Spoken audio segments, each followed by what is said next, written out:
Yes, this mode more than any kind of requires that. And it looks like we are off. Okay.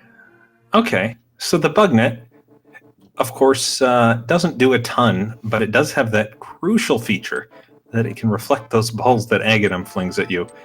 So that's a good thing to have at the start, I suppose. Yeah, this is actually interesting, and it's this is one of the few game modes where we might actually see bugnet used. Now, of course, we're playing hard mode today, which means, yeah, we have a bugnet. No, we can't bottle fairies with it, because that would make things not hard enough. And speaking of fairies, there's the powder right off the bat. So, of course, that lets you defeat anti-fairies, but it's only going to turn an anti-fairy into a single heart today. At least it clears them out, and maybe we'll get a magic bat check when the runners find themselves in the light world. Map check from Solski tells us 5 and 6 crystals at Ice Palace and Turtle Rock.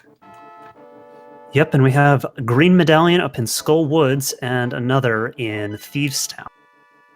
And as we see those things get put onto the tracker at the bottom, shoutouts to Iceman for tracking this race, keeping that HUD updated for us. He's going to have a lot of work to do in the next 2 or so hours. So both of our runners are, well, we're getting a ledge pull, and oh my goodness, 8 bombs out of the tree. That's huge, and Dark Shadow didn't check the tree pull there. Oh no, tree pulls are a great way to farm your resources early. With those bombs, Solski can head to Hype Cave, but without them, Dark Shadows is going to wander for a bit. Yeah, and we already are into Skull Woods with Dark Shadow, with no weapons or really anything to speak of, so this ought to be fun. Now, he can reach the big chest with that big key he just found, but without bombs, he can't jump to it. He's going to have to loop around outside and fall the developer intended way, which we don't see too often. So while that's happening, Skulski just finished up Hype Cave. He found silver arrows already. Okay. Well, that'll come in handy for the very end of the game. Yep, it's mostly just, you're glad to have found it because it makes Ganon so much easier. We also got our Cane of Brian and also the lamp. Now, the lamp is the interesting one to me, because when you combine that with the bugnet, which can be used to defeat Aghanim, and the fact that in swordless mode that curtain at the top of Aghanim's tower is opened, I'm really thinking we're going to see an Agaseed here. It's certainly possible, and early lamp is actually a pretty common thing in this logic because it now logically gives you access up Death Mountain once you get your first pair of gloves, which is another big item location in Inverted.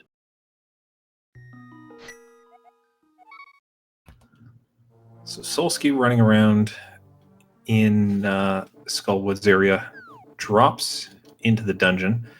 We do see a lot of runners drop into the dungeon in this format because, as you can see here, there are guaranteed bombs under some of these pots. So if you're looking to farm bombs early on, why waste your time checking 50/50s when you can go straight to a bomb?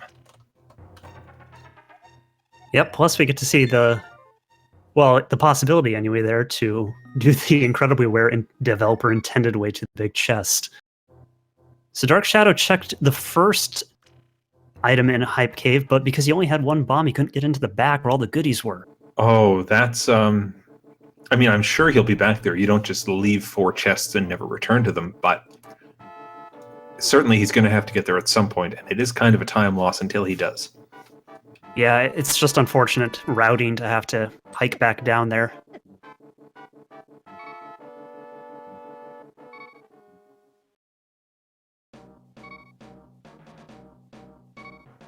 Alright, Solski's gonna bomb jump across and we're gonna get to see what's in the big chest.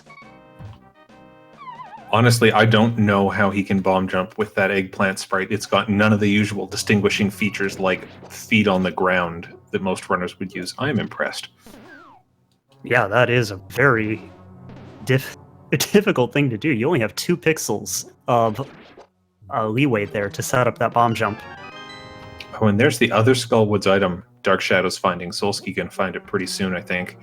That being the Book of Mudora. Doesn't really give us anything yet, but it does possibly provide desert access later. Yep, yeah, until we can get into the light world with the Moon Pearl, won't do much, but that could be one of the early light world checks we'll want to do dungeon-wise. We'll have to see what's in there.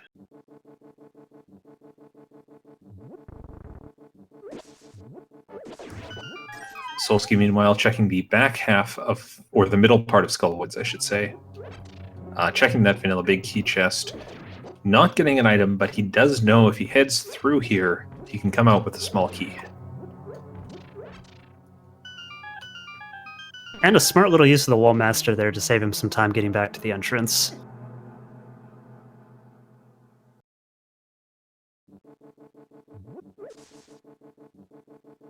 Ooh, that's an unfortunate hopper. So, of course, the nasty thing about Inverted is that all the enemies still do Dark World damage, even though you've only got 3 hearts at the start. So some of those things, like the rope is there, will just destroy you if you're not careful.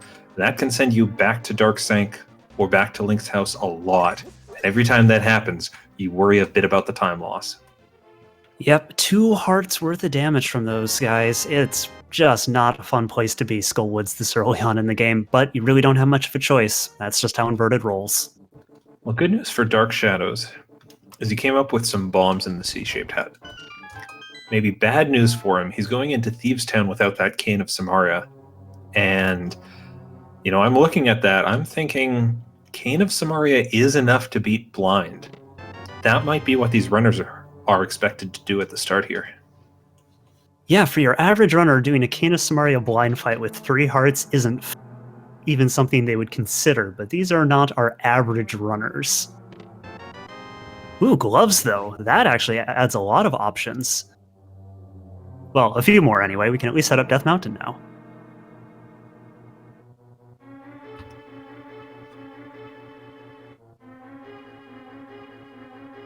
Solski shouldn't be far behind. Indeed.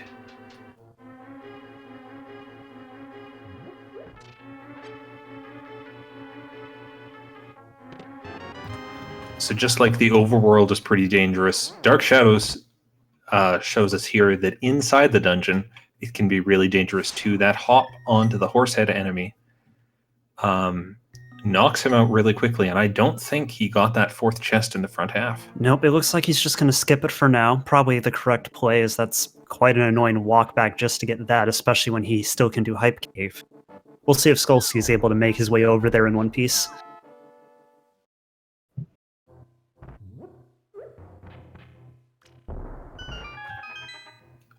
Now I'm really curious what this 4th chest in the front half is. I hope it's nothing too good for Dark Shadows. I'd hate for him to miss out on that.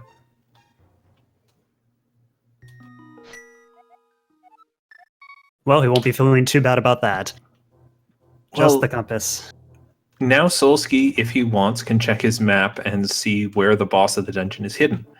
And if he doesn't know that already, he shouldn't be playing this game in a tournament setting. I would be extremely impressed if he made it into the top 96 without knowing where this was. So interestingly, Dark Shadows not doubling back to Thieves' Town here. He is headed up to the mountain, where, for Inverted, we shuffled the entrances around a bit. He does recognize how mean these birds are and that he has to fight them off before he can pick up that rock safely. But when he goes inside, he's going to be in the old man cave, and that old man is going to follow him up the mountain. Yeah, but unfortunately, you actually have to return him to the light side of the mountain. So if you thought that escorting the old man in vanilla was annoying, well, Inverted has some more fun in store for you. And of course, while he's up here, Ganon's tower is already sitting open. But if you step inside, it will be Agate Tower, which might be your Dark World access, and is looking very much like it this seed. Solski just checked a hint tile there. Did you catch what that said? It was something about bombs and big cash, so I don't think that's going to... I didn't catch the location, though.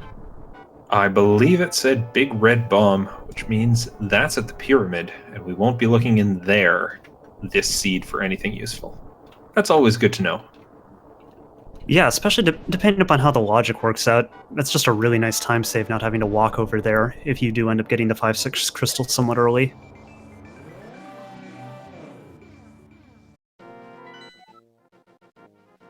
$300 rupees for Solski in that top chest, which is actually kind of nice. Rupees can be very difficult to come by early on, but we also got a map check out of Dark Shadow. And I did not catch where that 5-6 crystal was. Well, the pendant was in Tower of Hera, so I believe it was Desert Palace. Oh wait, we already had our 2 5-6 crystals. That's why I didn't see one. Gotcha, so Desert Palace and then Eastern are going to also be crystals in the case. So we can see now Dark Shadow's running around in the light world. He looks like he's Link, but that's only because he's the Dark Link sprite. He is in bunny form right now, which somewhat limits what he can do. He can get inside this cave, at least.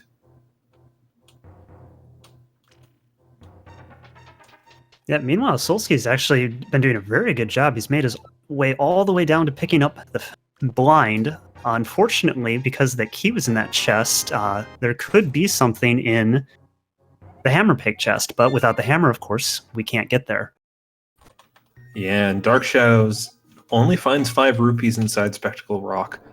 But that hint is kind of nice. It says that something unique is above the pose, which means that on Graveyard Ledge, there is a unique item, probably that will help you progress through the game, as long as it's not that single arrow.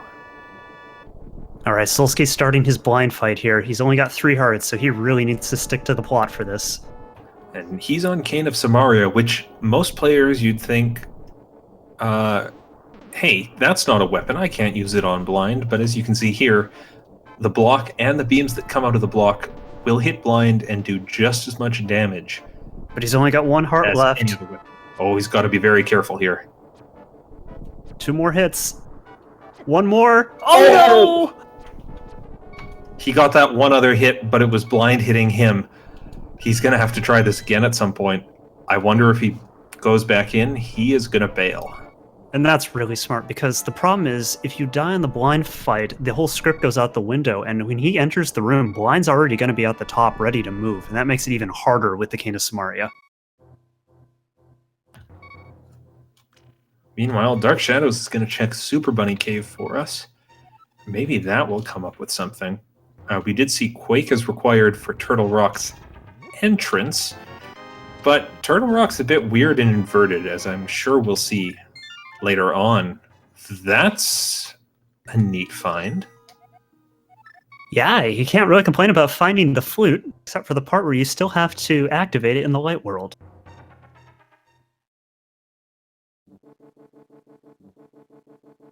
And Solski is going to give us our first crack at the digging game.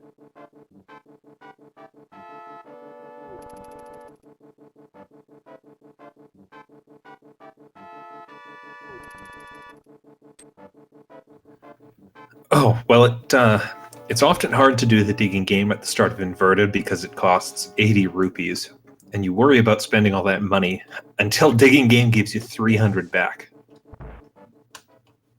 Yeah, so on the plus side, he now actually has enough rupees to do all of the required opens in the game, or we can do Zora and Pod opening at some point. So that's nice.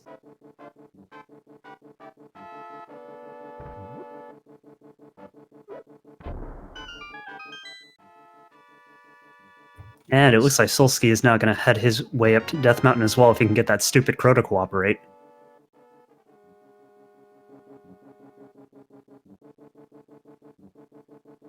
I don't know about you, Phylon, but those 2 crows sitting right in front of the entrance are some of my least favorite enemies in the game. They just want to troll you so badly. You know what? They're not bad to see. As long as you remember you have to take them out. It's when you're in the middle of picking up the rock and you remember, oh no, that Murkrow is coming for me. That's when you really get stuck. Yep, and with 3 hearts, it's only 2 hits from them and you're dead.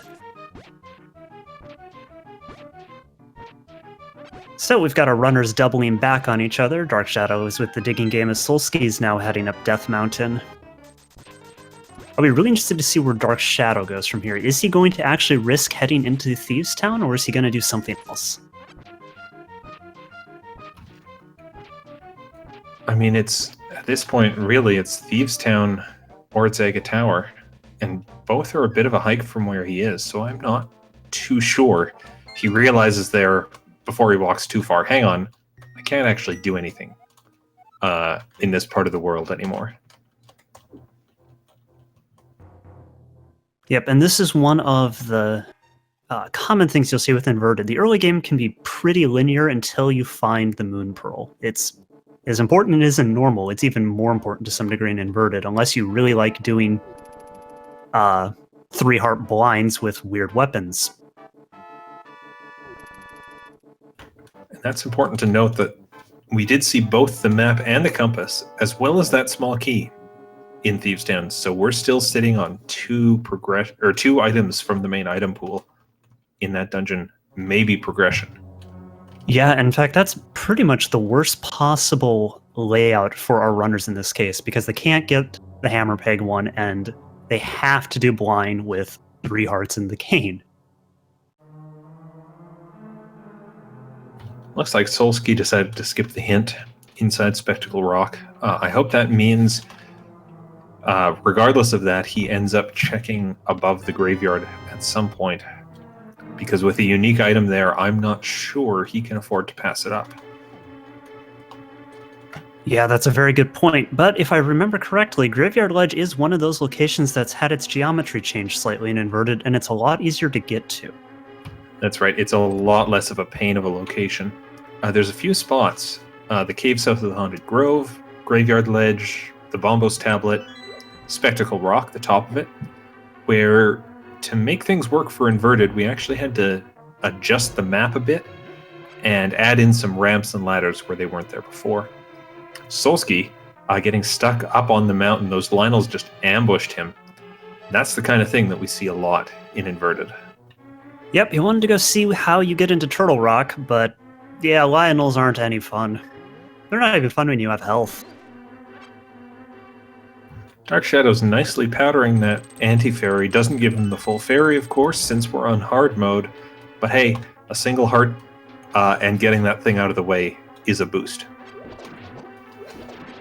Yeah, I mean, at least it's not complete insult to injury. You do get something for your trouble, but just not quite as much as you're hoping for.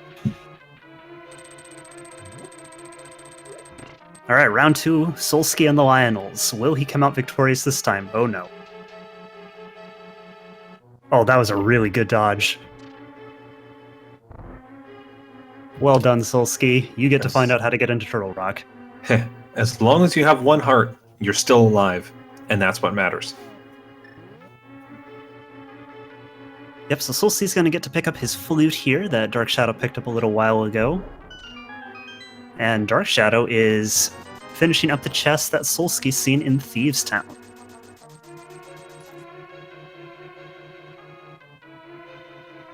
So we're 18 minutes into this run, and at this point, our runners are pretty much dead even. They've basically seen all of the same locations.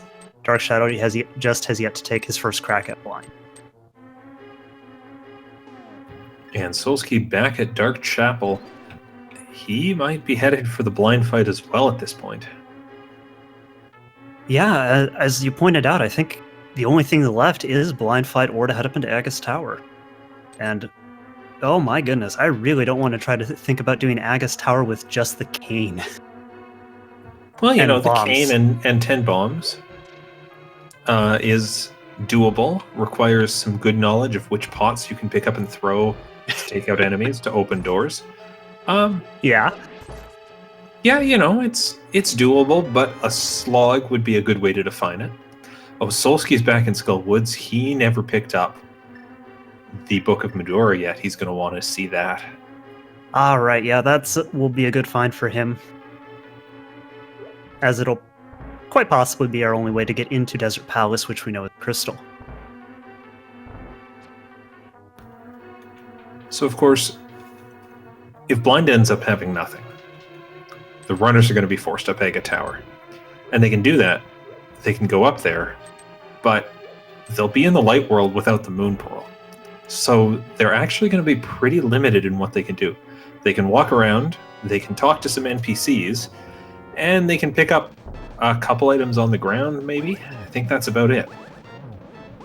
Yep, but first off, we have to see what comes off blind, and Dark Shadow gets through the first, well, almost the first phase without taking any damage. Oh no.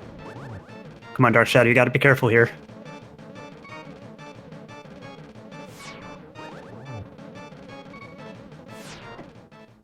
Oh, the heads finally run him down. And Solski jumps onto a horse head. Yeah, so welcome to hard mode and inverted, people. This is a good time for everyone.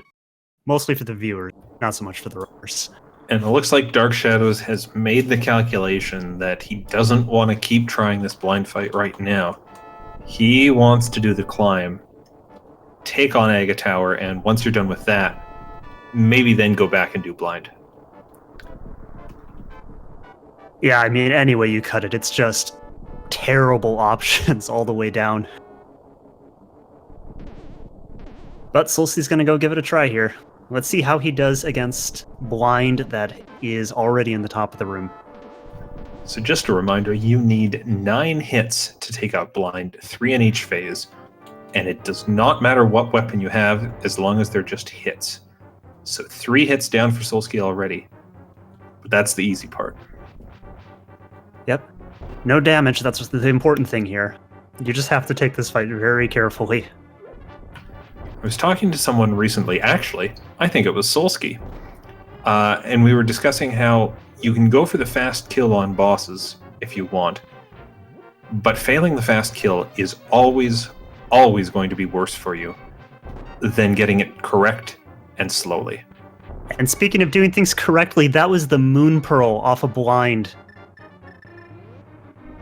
So that Solski now is the first runner to get Light World access, and that's huge for him because now we know that Dark Shadow is unfortunately really not going the right direction. On the one hand, he's doing something he will have to do no matter what. He is going to have to clear this tower at some point in the seed. That's where Solski's headed now. But when Solski finishes the tower, he will have all of the Light World open to him in Link form, or Eggplant form. And Dark Shadows is going to wander around as a bunny for a lot longer than he needs to. That's going to be a big time seek. Yeah, and it's a really tough call to make. You know Moon Pearl's got to be somewhat, especially with the way this logic's going, but you really just don't want to have to go back and waste more time on that blind fight.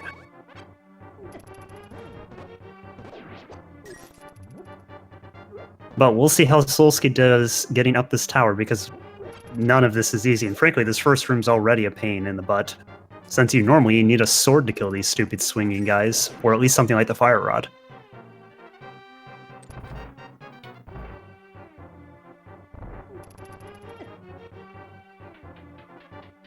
And I don't know about you, Phylon, but I certainly don't know how many hits from Cane of Samaria it takes to kill one of these. It's not exactly something you normally need to know. I believe if you ask me how many hits it will take, my answer is I don't want to talk to you about that. Let's talk about something happy. Like killing them with bombs? Like how Dark Shadows is able to pick up pots, walk around with those, take out blue guards in a single hit, and sometimes get drops from that, which replenishes his supplies to make it easier to climb up the tower. That's a very happy thought in comparison. Yeah, I would have to agree with you on that. And sometimes he also gets lucky and they just walk off the edge. I mean, that's kind of too bad when it happens, because if an enemy drops, it won't give you a drop. So we got another hint tile, a unique item in plain sight. Do you know where that's referring to? Yeah, it's some item somewhere that you can look at without having to open a chest. So that could be Zora Ledge, it could be the Lake Hylia Island, could be the Desert Ledge. It's a number of places, and it's hard to say what that will be until you come upon it. Well, that's certainly narrowed it down for us. That's only a half dozen locations in the Light World.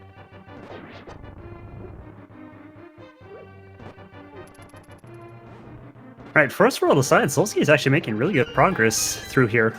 Oh, and he gets a full magic refill, which is fantastic because Dark Shadows is out of magic and relying solely on pots at this point.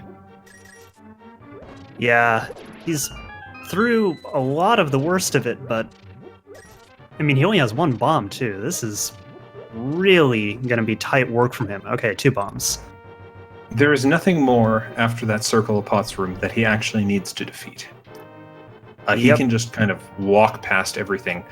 That said, trying to navigate this room up here is not an easy task, and it looks like he's going to try to bomb this guard into the pit. There we go. That'll get him by. Otherwise, you're kind of making him do an evil dance to get around. This is not an easy climb of the tower. Much as I hate Fighter's Sword for this, I would much rather have a guaranteed weapon that doesn't run out of ammunition. Oh yeah, this Well done to Dark Shadows. excellent job by him. This is honestly one of the worst things I've ever seen logic require, just from a pure execution standpoint. So of course we're on swordless mode. That curtain at the top of the room is open. We can walk straight through there. But without the hammer, Dark Shadows is going to be netting back at Aghanim. And Oh gosh, if why? you haven't practiced this, the timing is a bit weird. And it's just kind of not the normal sword spin. So if he can pull this off, that'll be really important. Because if he fails, that's going to be a long trek back. Yep, and don't forget he's only got 3 hearts here, so he does have to be somewhat careful. Ooh, Solski's found himself though in a really bad spot. Oh no, Solski. Good recovery there. Right. Yeah, when you get yourself trapped between 2 blue guards on a single tile bridge, oh boy.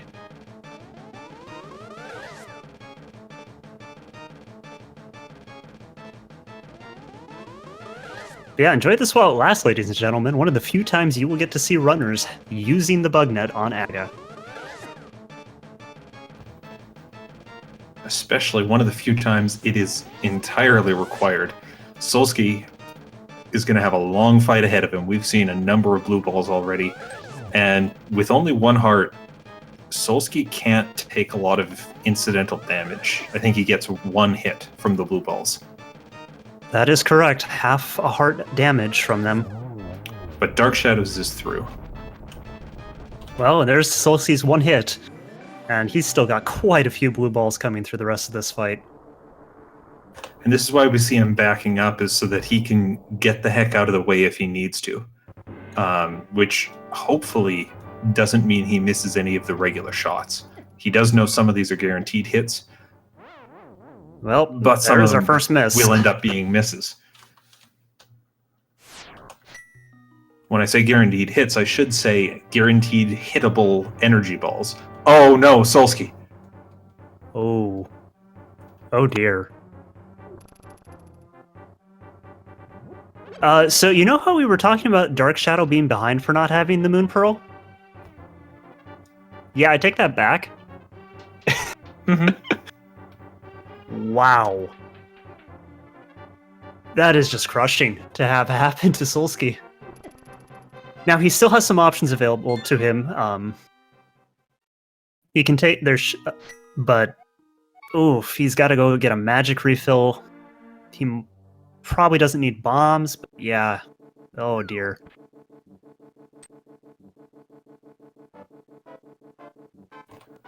Yeah, 7 bombs with the way Solski was taking things out should be enough for what he's doing, but it's still not a pleasant spot to be in. The question now is which one of them can kind of punch through this barrier in front of them first? Dark Shadows taking out Blind or Solski taking out Aghanim. Neither one is a situation I would like to be in personally. This is challenging. And it's just made even worse by the fact you know you're in a race with another really good opponent, and you die in a spot like that, and it's crushing. To then rally back, that's a really difficult thing to do as a runner.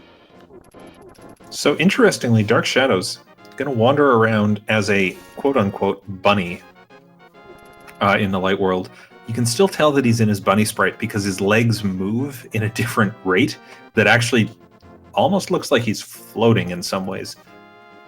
But he can do a few things here, including activate the flute, which, gives him access to the mire area. And if something comes out of that, he might be able to stock up on stuff before he's forced to go back and do blind.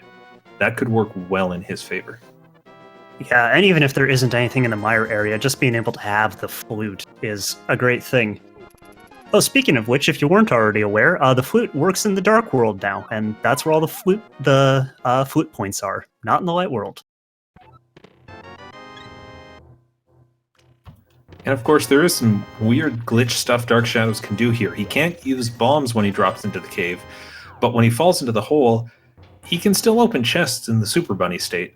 So he can do 80% of that cave.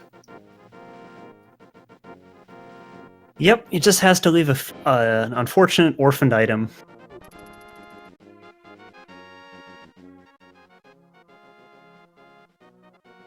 And we also get our bar check. Well, no, we can't get the bar check because we can't pick up the pot. It's those little things like that that you forget about until you end up actually needing that moon pearl. You don't realize, hey, there's a pot there in the back of the bar I have to pick up. Now, Dark Shadow looks like he's trying to set something interesting up here. Yeah, I think he's trying to get damage boosted by the guard into the door, get hit the same frame he walks in, which would let him pick up the pot. Tries it a few times and then says, okay, I'm not actually required to do this, so I better not sink too much time in it. Yep, so does that provide the same Super Bunny state that you're able to do with the mirror also on that single frame transition? I believe so. All right. And while that's going on, Solski is continuing to make his way up tower. He's still doing just an excellent execution job. He's only 1 heart worth of damage, still has most of his magic. He's very nearly done with all the... Yeah, he was in great shape until he hit that blue guard, which knocked him into the pit, which does a whole extra heart of damage. And that kind of wombo combo was what really wrecked him.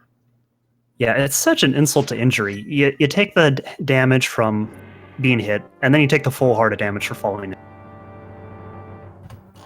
But Solski is through all the rooms where he needs to beat enemies. Having been through here before, he can just walk through. He doesn't need to pick up a small key. But it looks like he might be trying to farm a little bit of stuff if he can. Maybe replenish some health. Yep, there is a guaranteed heart in here.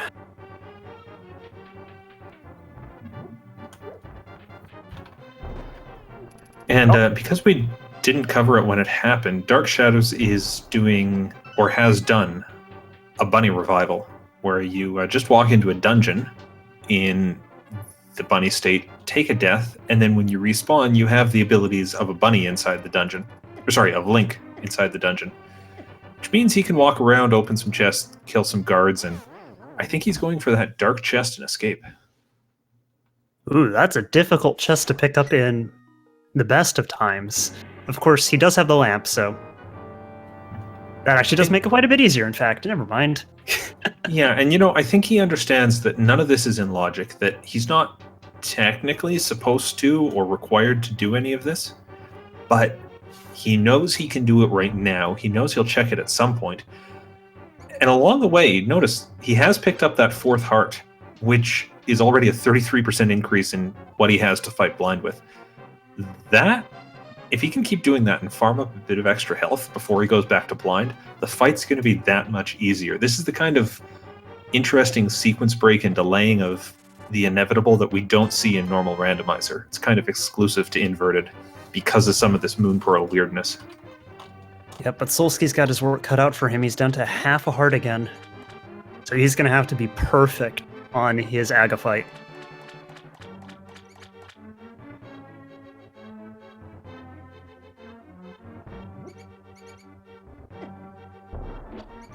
Now, the one advantage for him is he is going to have a different RNG pattern this time. So hopefully for him, he's going to get less blue balls.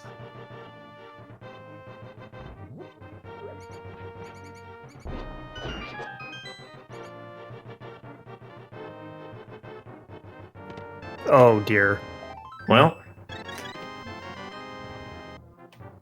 Well, he did get one less blue ball. Unfortunately, the first one did, in fact, hit him in the face. and once again, we're going to see him pick up some magic, take another stab at this. He is, losing a bit of time right now. 2 climbs up the tower down is not a nice position to be in. But he does still have that Moon Pearl, and that's kind of what he can hold on to as an edge right now.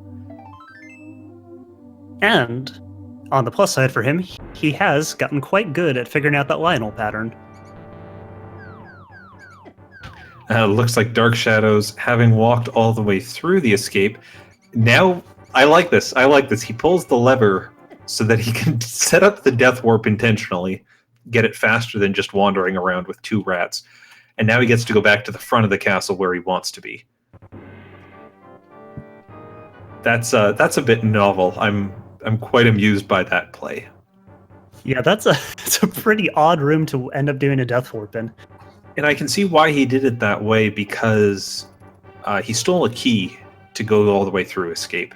And that way he knew he'd have another small key that he could use to go down to Zelda's cell. If he spent that key, well, maybe his other small key's in the very back where he can't get to it, and then he wouldn't be able to kind of mark off all of escape as done at once. So even though he is doing all this out of logic, he's doing what he can to reduce the amount of backtracking he has to do. Yeah, exactly. You want to try to get all this done in one go. There's no reason to have to walk back here. It is not fast, and it's just not efficient.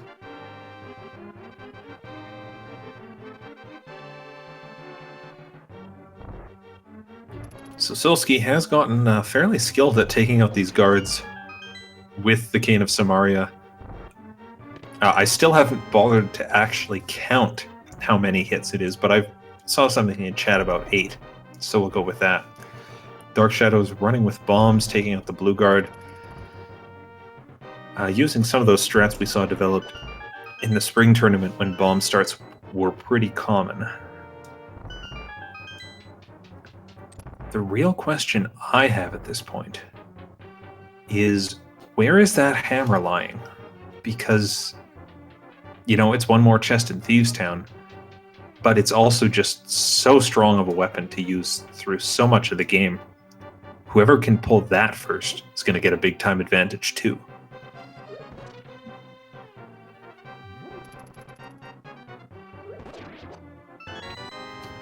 Dark Shadows potting that guard twice, gets 10 arrows from the chest, has cleared all of escape, and I don't think, other than that mushroom, he really came out with anything. Yeah, it really didn't turn out to be a very useful play, but you gotta make the plays that you have logic available to you, whether or not the game decides to actually reward you. So let's see I if he like this, actually though. makes it down. He's back in the Dark World now. He's going to have 5 hearts for this blind fight. That is over 1.5 times as much health as he had before. I can do that math at the very least. And that gives you so much more margin for error in the blind fight. I'm sure he's going into it now going, okay, this isn't terrible. This is something I can handle. Yep, you can actually take a hit from either the head directly from the heads or touching blind and still be able to tank a couple fireballs, which is just an amazing difference, especially since both of our runners got onto the 3rd phase before dying. So just 2 extra hearts should be more than enough for them. Now, chat does point out one thing, which is Dark Shadows currently has no magic. And I think he's just realized this too. Oh! We can see him pausing here. It's very common for a lot of runners to keep some maps of the game on their hard drive, especially in these new modes. So you can go and look up, hang on, where are the pots with guaranteed magic? And Dark Shadows might be doing that right now to figure out where he can go to get what's effectively ammunition for fighting blind. Yeah, his 2 real options are either Death Mountain up in our cave past the Lionels, or to head into Skull Woods, the back room that has the guaranteed magic pot. Unless there's another one I'm missing. Something in the light world, perhaps? Is he headed up to the warp? Let's hear, which light world spots can you access while being in bunny form? Well, we're gonna find out. I'm excited. Alright, Solski on yet another Aga attempt. He's got 2 hearts this time. That's a big improvement over the last couple of tries. Substantially better. 1 blue ball so far. Oh, and a miss on the energy shot he can reflect. Oh dear, that's huge. Because not only does he miss one of the required hits to speed up the fight, that did a full heart's worth of damage.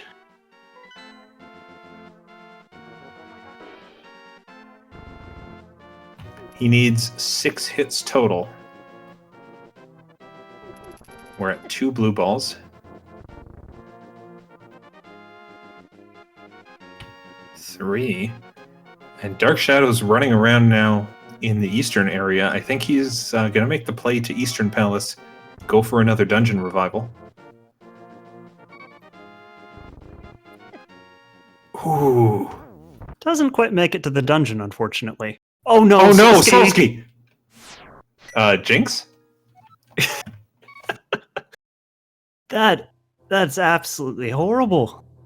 He doesn't get hit by a single blue ball that fight, instead gets hit twice by the orange ones that you're required to reflect to finish the fight, both of which do 1 full heart worth of damage.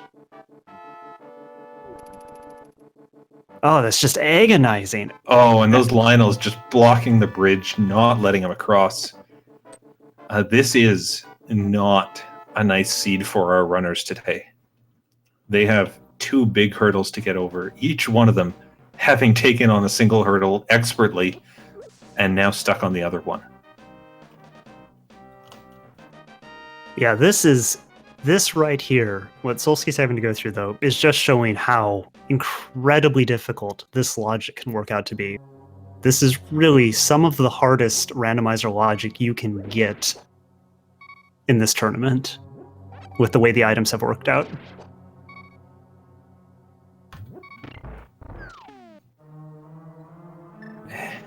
And Dark Shadows has that 1 small pot of magic, which is going to be enough when he recovers from this death he took to the Gibdos to at least weigh down the switch. And that'll get him into the back room where he knows he has a full heart waiting. Or sorry, a full magic refill waiting. Yep. Solski, unfortunately, loses his 3rd life to the Lionels.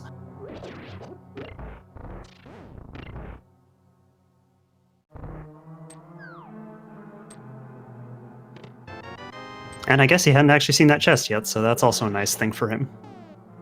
To at least get it out of the way. It's interesting. He has his 2 items from the dungeon. He has his big key from the dungeon. But, you know, he still is lacking some small keys. So why not open this chest while you're in the room? And if it works out for you, at least you have 1 less small key you have to worry about at the end of the dungeon.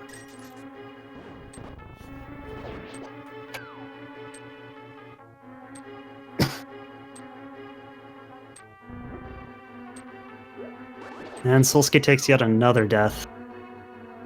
But he keeps trying and trying and trying. He knows he has to get through this. It's the only way for him. That's the thing for Solski right now, is climbing up Aga Tower is the only option on the table for him. Dark Shadows knows he's supposed to go fight blind, and he's working towards that, but he did have some other things he could work on before he had to go back into that fight. Solski does not have that luxury. Right now, the only thing he really has to progress is getting more magic, or is climbing the tower, and that means getting more magic by getting past the Lionels. Yep, it's just 1 bad beat after another. There's just no other way for him to do this. That's not a good pattern, but he gets by it.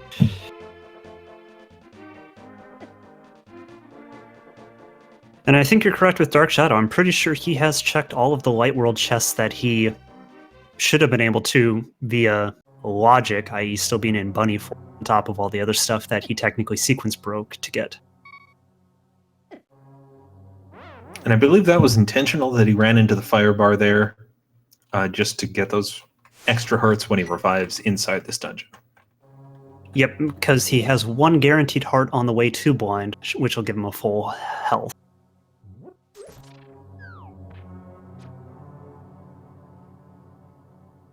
All right, Solski has got his full magic, so back up Aga's Tower we go for the 4th time.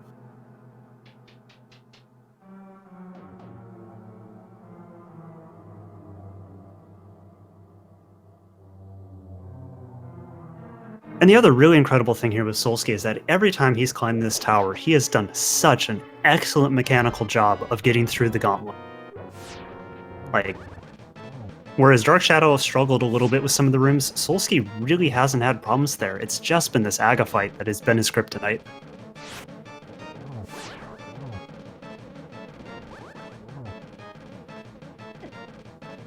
All right, Dark Shadows taking 1 heart so far, but already into phase 3. I think he is. Oh, he's rushing. Oh no! Oh! I spoke too soon.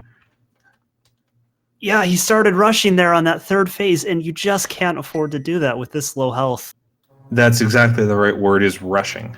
If you go a bit slower on that, don't try to sneak all those hits in. Yeah, you're dodging fireballs for a bit longer, but you can feel a bit safer. The good news is that cost him less than a full bar of magic, so he can go straight back into this fight and take another stab at it right now. Yeah, he had some very good setups there to get as many hits in with those cane blocks as possible, which is a really good use of his magic.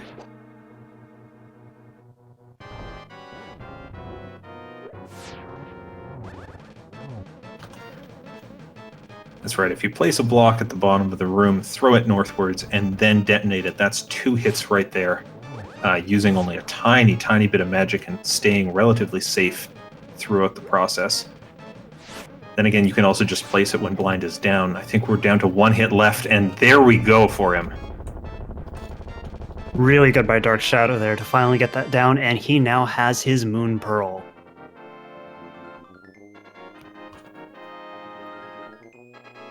I just want to point out, I think it's incredibly cruel that this forced early blind fight for the Moon Pearl doesn't even give you a crystal. Oh yeah, no, I mean, nothing about the seed has been fun, so why should that be a crystal, really? Oh, it's fun, it's just mean. Why Why not? not It's fun vote? for us. I think Solski and Dark Shadow might have some different words to describe this seed at this point if we ask them. That's very true. But Dark Shadows now, I think it's safe to say, has pulled a bit of a lead here, getting through both of the hurdles ahead of Solski. And Yep. now the light world is pretty much open to him. That being said, the stuff he had checked in the light world previously didn't reveal much, so if Solski's able to get his Aga fight down here, he's really not going to be that far behind, depending upon how he routes. That's right. In Dark Shadows, he's checked escape, he's checked the well, but these are spots kind of all over the place, and a lot of the light world stuff Dark Shadows did, he couldn't do completely because glitches will only get you so far. So with some good routing or execution, Solski might be able to make up some time on that, but he's definitely fighting from behind here. Yeah, but this time he's got a full health bar for the first time going into the Aga fight. Let's see if he can get this down.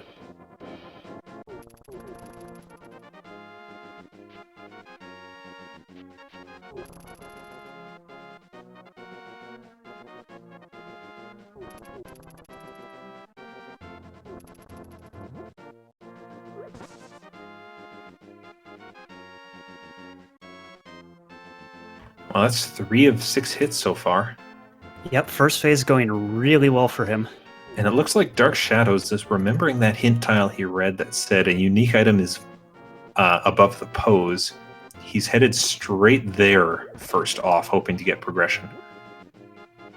And maybe if this comes out good for him, he can use that to guide him to somewhere else. All right, but Solski's already got 5. Come on, Solski. We're all rooting for you here. We want to see you get this down. And that's when the blue balls start arriving. Well, the shovel's a unique item, and it gives us a new spot to check.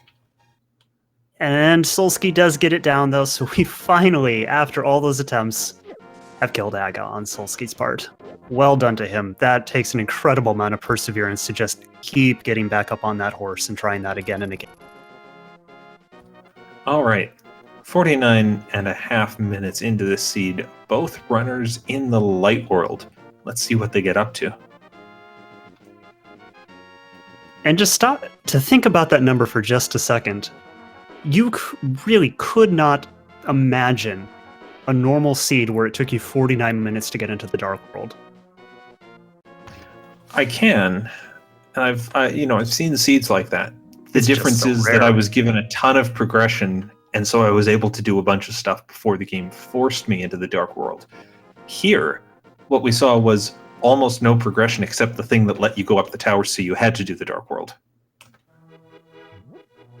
Yeah, that's true. In fact, actually, the last time I've ever seen something this bad happen is when I had to see some runners attempt to do 10 bomb land molas as the progression to get into the Dark World. I recall that match from the spring tournament. That was a joy. Oh, hey! Hey, we have our pseudo sword, a la the hammer. All right. I feel like we're getting in business now. We can take that. We can start going into Desert Palace, the Bombos tablet, use the book and the hammer together to start checking things. Yeah, finding the hammer is really where our runners are not going to be able to do stuff because they finally have a true weapon.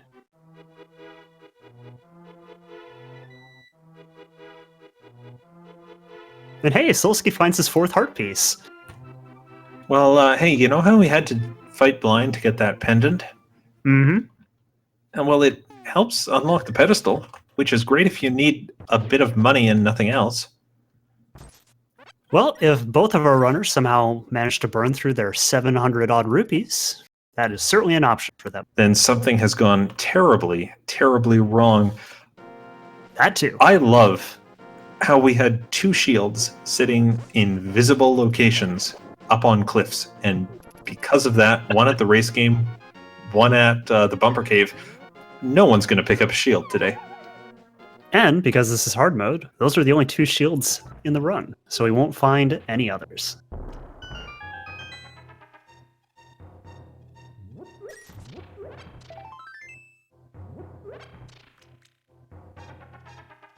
Alright, Dark Shadow finally gets to pick up that orphan chest, but it's just a piece of heart.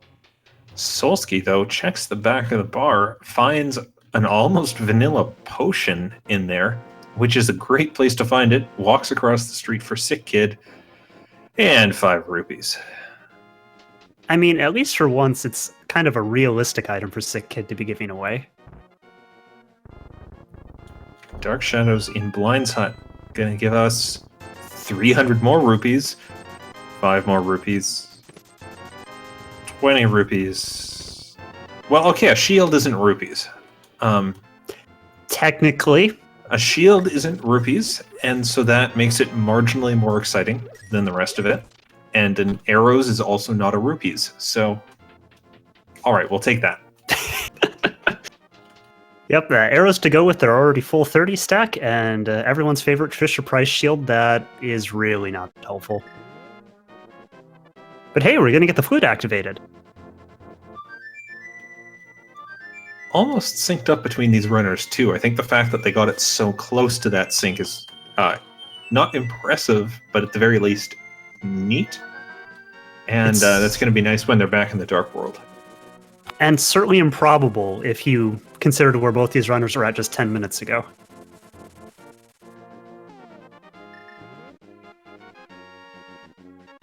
Yeah, both runners now up to 5 health, which for the Light World is actually a pretty good amount for the stuff they're going to have to be doing.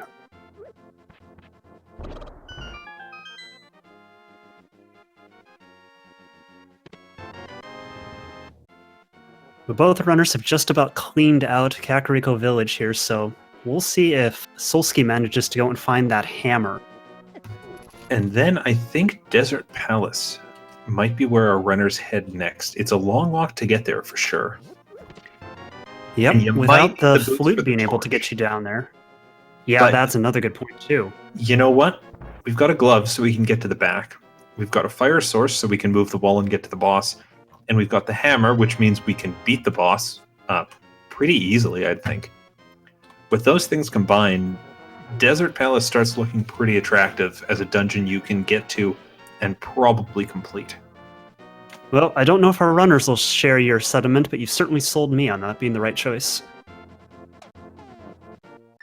first we get to see the Magic Bat. I mean, you probably want to check Magic Bat first, since you're right here. Yeah, and you got Magic Powder, what, second item, I think?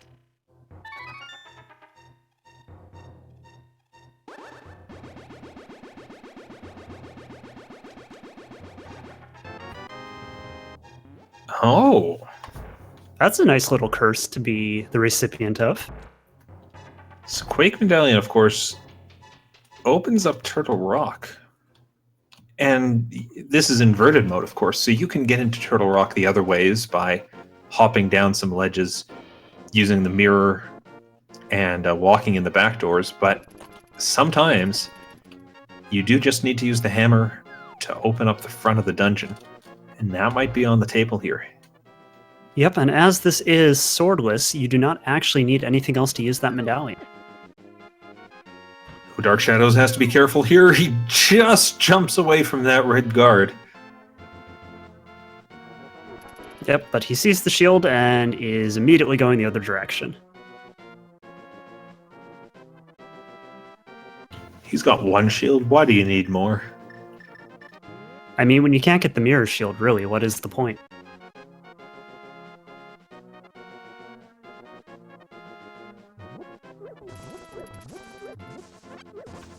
Dark Shadows is going to get to check Cave 45 here, as well as the shovel spot. And Cave 45 is holding a full heart container today, so that'll help out.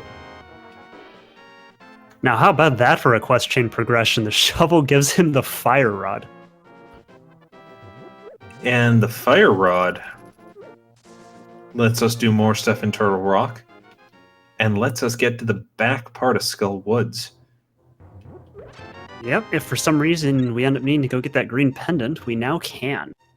Oh, that is a bit of a little torment to have. Yes, you can go do Skull Woods, you can get all the way to the boss, but you've got your 2 items. Are you really going to kill Mothula just for the 1 item Sahasrahla is holding? Probably not anytime soon. No, that would be a heck of a gamble to make. I mean, especially in Solski's case, he might be feeling pretty behind, but even still, that's quite the gamble. Listen, I say a lot, in a lot of races, that at a certain point I think both runners feel behind because you make little mistakes in your execution that you assume your opponent didn't make. I think this is one of those races where that's just magnified for both runners with their numerous deaths to the bosses. This is the seed where you go, there's no way I'm not 10 minutes behind my opponent. To their credit, neither one of them is that far behind, but it's a sinking feeling to be running around with. It really is, and unfortunately for Solski, he is doing Hyrule Castle and Escape, which we've seen from Dark Shadows just doesn't have much of anything, and he really needed to skip this to try to make up some time. But we'll see if he's able to make it up still later on with Execution, because he's still not out of this, despite everything that's happened. I like the little screen transition Dark Shadows did there. He walked to the left so that the red guard would despawn and go back over to the giant rocks so that he could walk up the stairs safely. If he didn't do that, the guard would have just bodied him on the stairs and taken him out right there.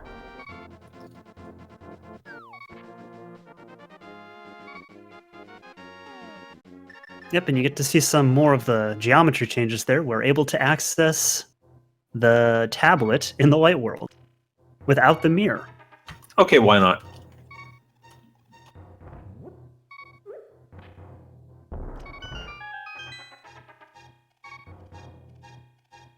So as we come up on the hour mark, just for anyone who's joining us and missed the intro to this race, we are seeing today an inverted mode, swordless, hard mode seed between these 2 runners, where they started in the dark world, had to make their way to the light world, where there's a limit to how many hearts they can actually pick up during the game, and where swords will never, ever appear. They're going to use the hammer for a lot of the sword dirty work. So it is a real jumble today. Solski is the one to blame for this pick, it being his choice in this race today, and I'm sure in their race 2, Dark Shadows is going to want some revenge with his pick. Yeah, and honestly, with how Aga went, if you're Dark Shadows, you just say, let's run this seed back. I mean, it's been quite the challenge, but he did get through it. Now look where Solski's going. He is not messing around in the light world right now. He is going back through Thieves Town for that one item in the big chest.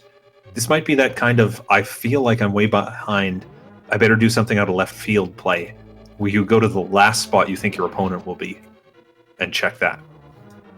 And there's certainly the argument that the logic is kind of pointing you here. They did find the hammer somewhat early into the light world. Oh! That was a bow in Desert Palace for Dark Shadows. That's absolutely huge. Yeah, and Solski only gets 50 rupees out of his gamble. That's a commanding piece of equipment for Dark Shadows. He can take that, go to Eastern. He can take that, go to Palace of Darkness. He can probably do them both approximately at the same time. That means he can actually start clearing crystals at this point and get 8 items in the process. That's where you want to be. Yeah, that is just massive. And Solski is now going to get himself into the light world, and hopefully he's going to go dig up that fire rod and then head down to Desert Palace, because that's the play he really needs to make here to get back in this. You know, without the boots, he might be putting off going there. And if that's the case, and especially if the boots are, say, in Pod or in Eastern, it's really going to sting. He is going to do a head check in the meantime, I think. Yep. Dark Shadow did his when he came up here, but as Solski came from a slightly different direction, he didn't do it the first time.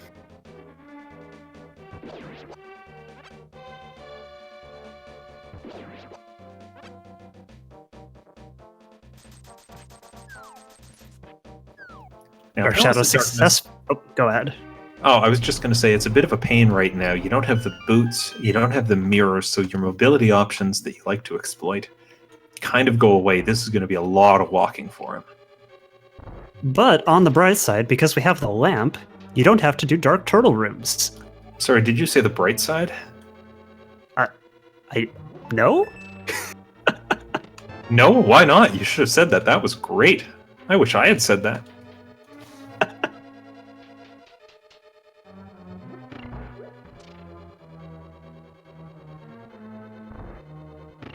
Alright, so a map in the first chest actually means you can't go further in this dungeon without the bow. It's a good thing Dark Shadows brought that bow over here. Yep, and depending upon how Solski goes, that could potentially save him some time if he tries to do Pod earlier, as it'll quickly kick him right back out.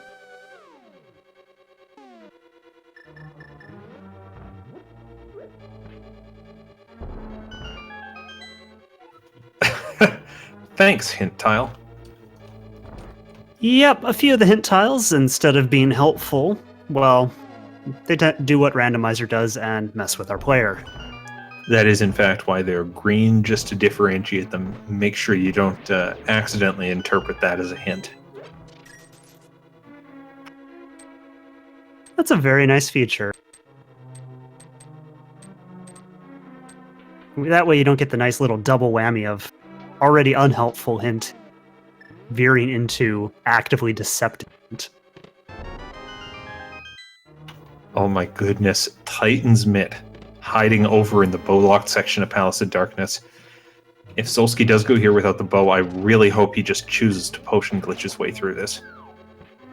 But he did go and pick up the fire rod, which is another really important piece of progression for him, so hopefully he's on the right side. Come on, Solski.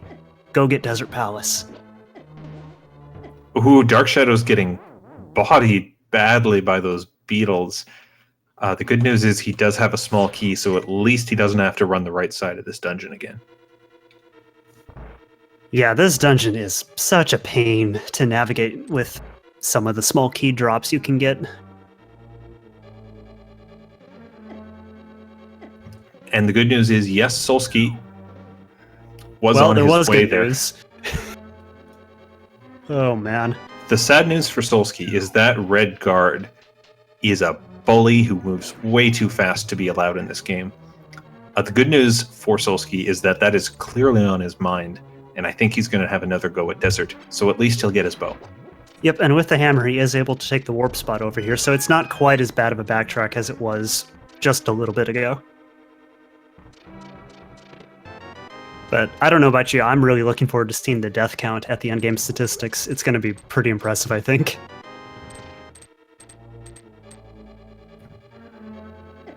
Yeah, this has been a vicious seed for these runners so far. At least this bow kind of gives them a clear path, although I'm not sure, have we seen... Oh no, we saw the Titan's Mitts in Palace of Darkness. That gives us a couple things, maybe. Dark Death Run, Mountain. Solski! Light World Death Mountain. Solski makes it up the ladder, at least. Yeah, that red guard tried, but he got past him.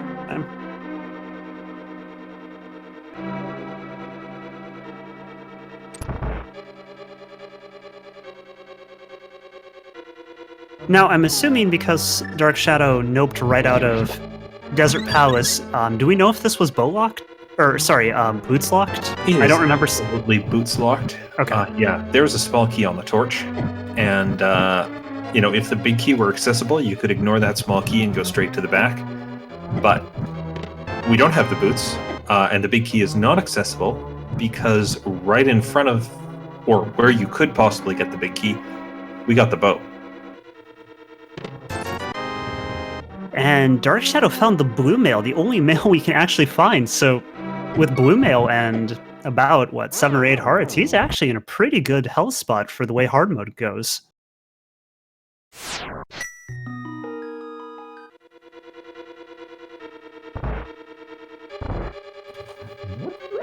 I mean, I don't think you'd ever turn down more health if it came at you from inside a treasure chest, but we've reached the point for Dark Shadows where I think he can safely say, yes, I've got enough health. I don't feel in danger anymore. Yeah, I'd agree with that assessment entirely. With the exception of a couple of the really challenging things at the end, like maybe Turtle Rock or depending upon how Ice Palace goes, this is enough health to get through everything without issue. That's true. I mean, I'm not going to lie. Swordless Ganon still does a lot of damage if you walk into him, and he's very easy to walk into when you're hitting with the hammer. There's still a lot of potential for danger. Yeah, the hammer is an absolutely horrible weapon to have to do that with the bizarre hitbox, the different sides you actually want to position so you get as long of a reach as possible, i.e. don't swing up. Now, the good news for Solski is that he's just picked up that bow, so we may see him over here in Palace of Darkness soon. I mean, he pretty much has to. There's not... Once you get the bow like that, where else are you going to go? I guess Eastern Palace, but... Or the Mire area. Well, just prove me a liar. Thank you, Solski. But no, we have not seen Mire Shed yet, and it'll be interesting to see what pendant... Oh, there's Quake, so we can get into Quake. Mire. We can get into Mire. We can't do much more than walk in, turn the corner, stare at the hole in the floor, and wish we could go farther. That's not true. But Hookshot Boots will show up at some point. You forgot that you can throw yourself repeatedly into the hole.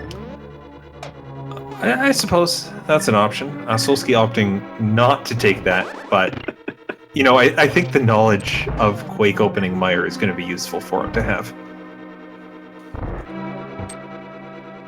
Yeah, it can definitely simplify your routing later on, and at the very least, it just gives you some more knowledge to decide how you want to do things.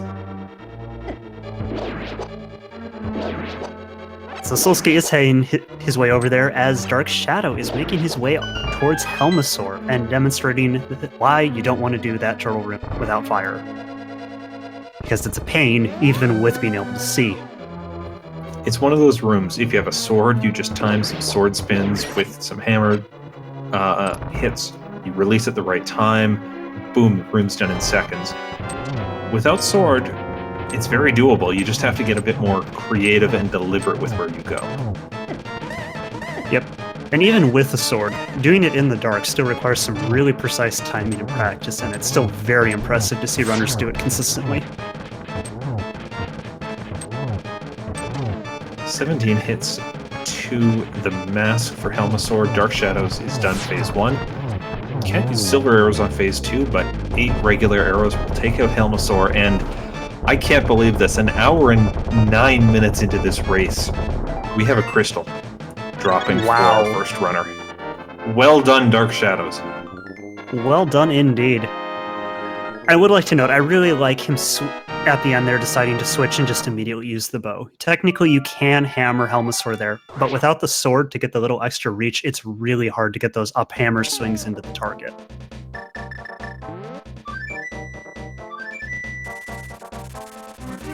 So, Solski in, Dark Shadow out, and Dark Shadow's going to head right over to our other dungeon over here, Eastern Palace. So as you can see, of course, all these warp points that normally you'd see in the light world just sit in the same spot in the dark world, and Dark Shadows can walk out here, hammer those pegs, and suddenly he can take on Eastern Palace, though it looks like he's doing Sahasrahla first. And that makes a lot of sense. It's 3 quick items. It's really not any slower to do this right now than having to walk over here after doing the dungeon. And who knows, maybe you'll find the boots. I think Sahasrahla knows.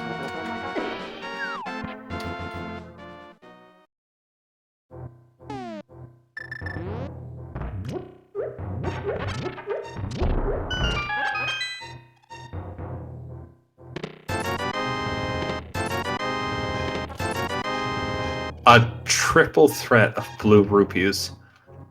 Thanks. I mean, that's sort of like a jackpot. Thanks, Sahasrahla. That was super helpful. Well, clearly that just means that all the good stuff is hiding in Eastern Palace, right? That's how that works? I think that's what we wish for, and it will not necessarily be true.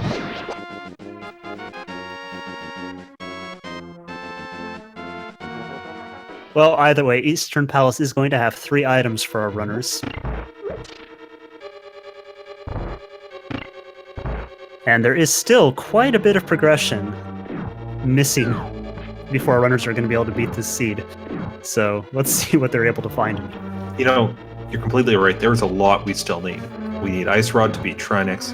We need Mirror and Flippers and Hookshot for Swamp Palace. We need Boots for Desert Palace. At the very least, at least we can say we don't need to find any more swords because there are none to find.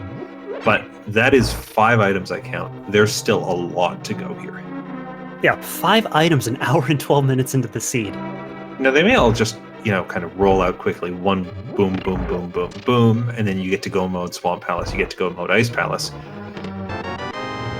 But it could be a lot more arduous than that, and when I look at the Turtle Rock availability right now, I really wonder what paths these runners are going to end up taking.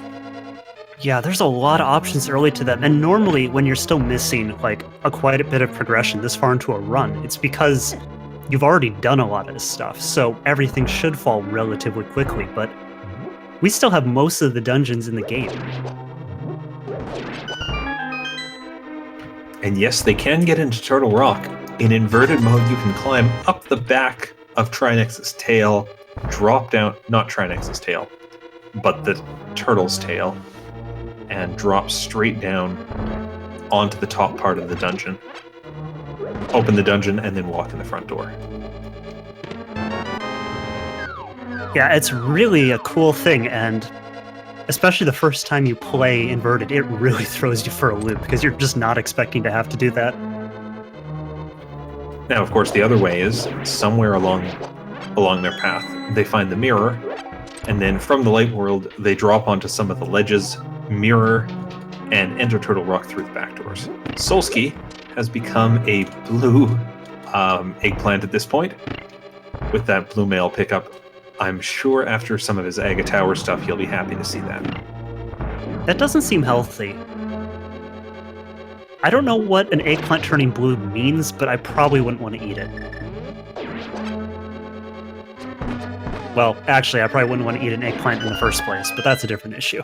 That's fair. Nice use of the cane by Dark Shadows. almost gets it in 2 cycles to clear out all those popos. It's one of those things, again, you're used to having a sword, so you just prep that sword spin normally, and then you have to adjust in swordless modes. And now we get our second boss, where it would be really nice if those silver arrows actually worked, but unfortunately not on hard mode.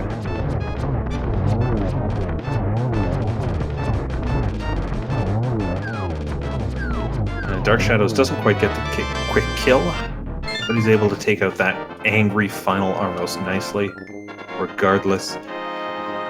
No progression from Eastern Palace, but hey, we are 2 crystals into this dungeon now, and I feel like we are actually starting to make some progress here. Yeah, we've got a couple items, especially with that fire rod and bow. We now have got a few items to be able to go clear some stuff out. There's only a couple of really major places we can go, so it's not super open. You're not just kind of wandering all over the place wondering, what on earth am I supposed to do? But do our runners want to go into Turtle Rock?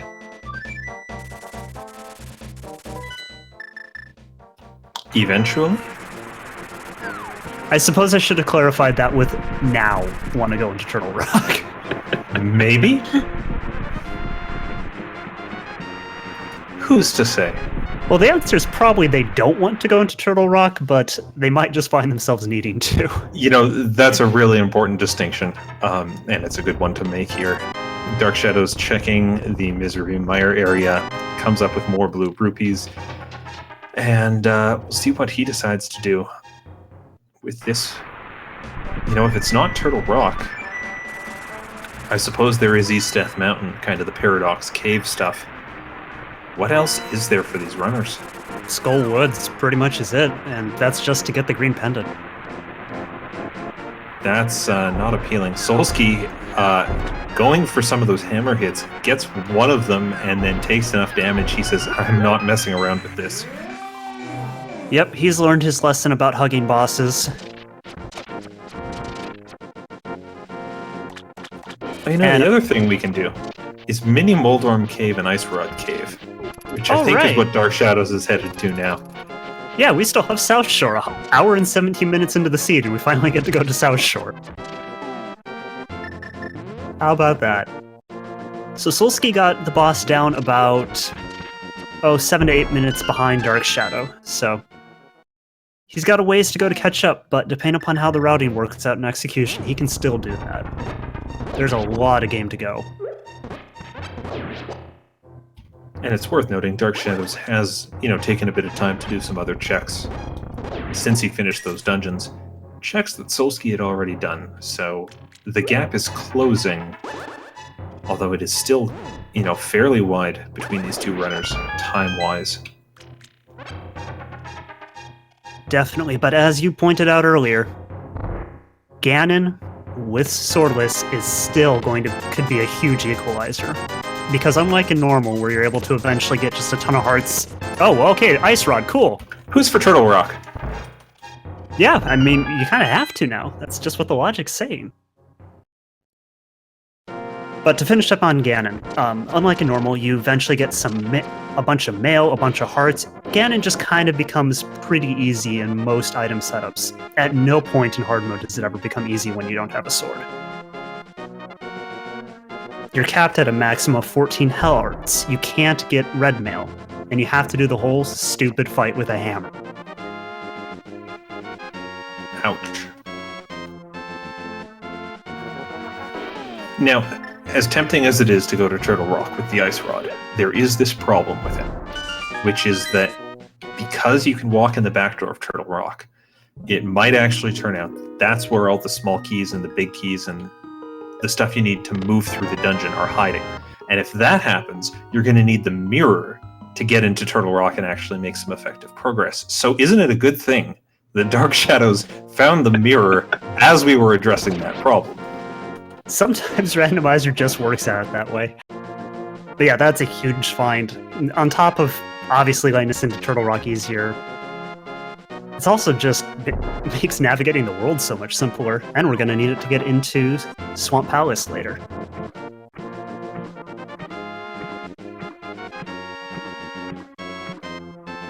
And Dark Shadows opting right now to fake Flipper and check on some of this other stuff here, including Zora area. You know, Ice Palace is a potential play for him. It's a strange one to fake Flipper to a lot of the time because, for all you know, the logic wants you to go mode it, and so you like to put that off if you can, but it is on the table for him. Yep, and that is certainly a gamble I think, if anything, we'd be more likely to see Solski do, just because it is such a huge time difference between being able to go mode it and having to full clear it. And that's a good observation, yeah. And you only get 3 items out of it when you do the full clear. It's such a frustrating dungeon. Now, correct me if I'm wrong here. Solski also has not read the hint tile that says, hey, don't bother checking the pyramid, it's just money and bombs. So the 5-6 crystal might shift that a bit for Solski. I believe you're correct, because I'm pretty sure that was up in the Sparkly cave, and he did not actually go over there. He just saw it was rupees and turned away.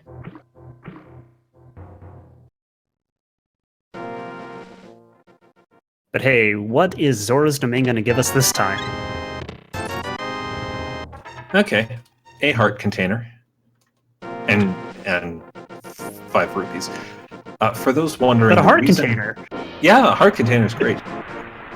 For those wondering, the reason we're seeing maybe a few more blue rupees than normal, it's because they do replace some of the items in the item pool. And that's why you see more blue rupees in this race than probably you're used to seeing. Yeah, just think, one of those blue rupees could have been a sword in a normal playthrough. Well, the swords are special 20 marked rupees. Oh, those are 20s, okay. I need to read my notes better.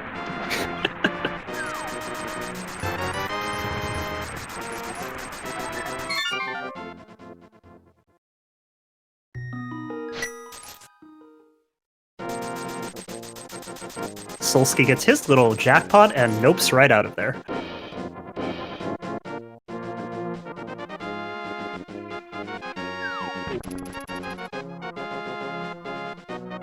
So both of our runners have 2 crystals now, so on that account they're even.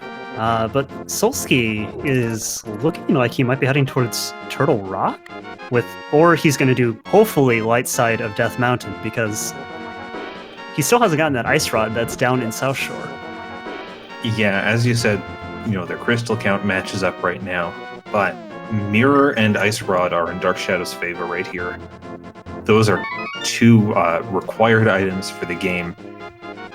Solski will happen upon them, but I think his best hope for finding them quickly is if a check up here doesn't give him something new, and he doesn't get diverted. Solski is out for blood against these Lionels. Look at that revenge. I can see it in the tip of the eggplant.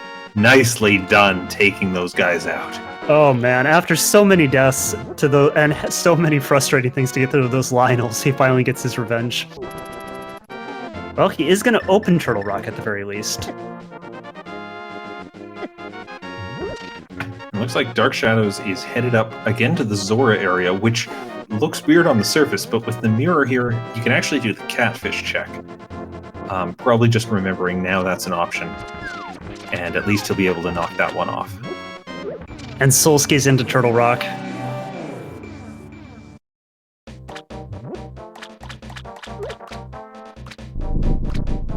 Okay, well, this is...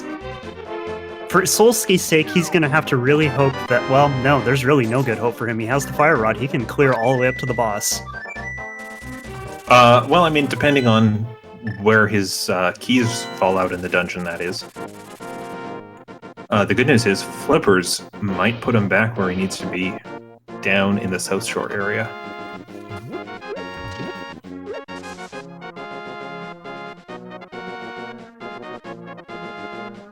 Yep, as well as putting Ice Palace into actual logic now. And once he finds that mirror that Dark Shadow has, also, well, he can get into Swamp Palace. Where the heck is that hookshot? Where the heck are those boots? And honestly, it's even hard to speculate because frankly, there's still so many item locations left open to our runners. Oh, sorry. Oh, okay, sure. Yeah, there the heck are those boots, sitting right on the pyramid for Dark Shadows to pick up. So I think what we've determined here, Lion, is that as soon as you start talking about an Nope. item,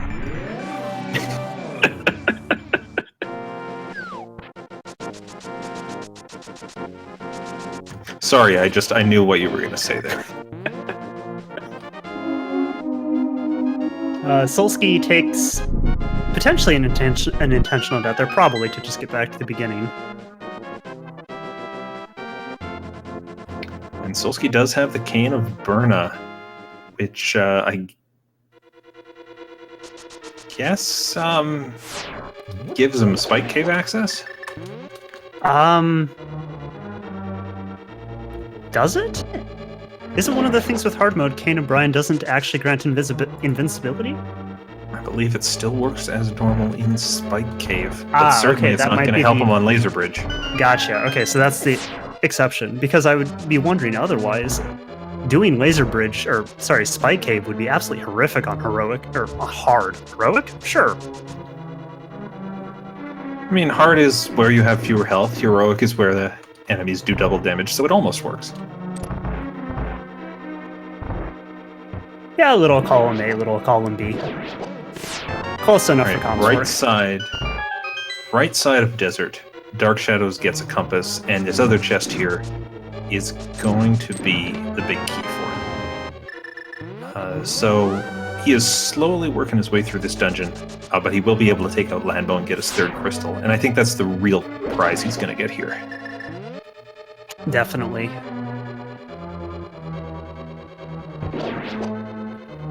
And of course, with Solski's lack of keys, he can't go further into Turtle Rock. Yep, so instead, he's going to go check our Light World Death Mountain, which we have not seen yet. There's quite a few items here. This could be some of our progression.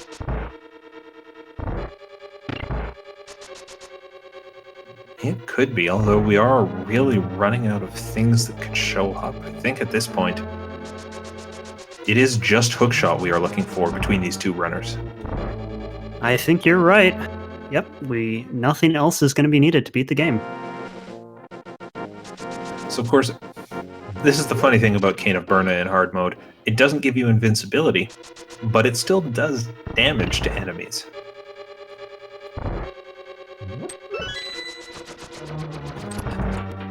And Paradox Cave full of heart pieces, heart containers, life upgrades in general, but no progression. But that health is a really nice thing for Solski to see. But yeah, at this point he really just needs to somehow find the hook shot before Dark Shadow and then start clawing back some of that ground.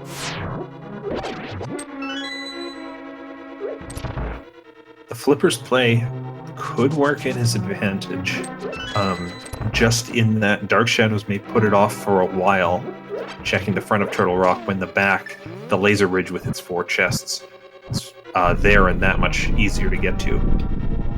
But we'll see if Solski keeps playing like he has been, where he kind of feels like he's coming from behind. And he may need to do that to keep going. And that could, of course, shift a lot of this race. This is not by any means over. Nope, we get our first ether tablet check, just another bottle that our runners don't really need. But will he go into Tower of Hera? That'd be a huge gamble, but if there's something in there, it's not likely Dark Shadow's going to be in here anytime soon. Yeah, now Dark Shadows doing this Landmo fight unfortunately missed some of his fire rod shots and is stuck trying to take out this last worm. I think he just needs one more hit with the bow and he gets it there. But, with fire rod, your aim is to one cycle that room. He did not manage to get that there. No, but at least he had enough arrows to be able to get that down easily. Yeah, very good arrow shooting at the end. Nice lineup at the top to finish that. And Solski is going to hard commit here to Tower of Hera. He got the small key out of that second chest, so he has to get the big key in the basement, which means we get to sit through Tile Room. Setting himself up for the Death Warp at the end of this, and then just camping out on these pegs. he's going to be able to at least take a break, not take any damage here. And you know what? Dark Shadows has the boots now, so he can bonk his way into Misery Mire, and he's on his way to a 4th crystal with this. Yeah, for Dark Shadow, really the only place he can't go is, logically, Ice Palace, and physically, doing all of Swamp Palace.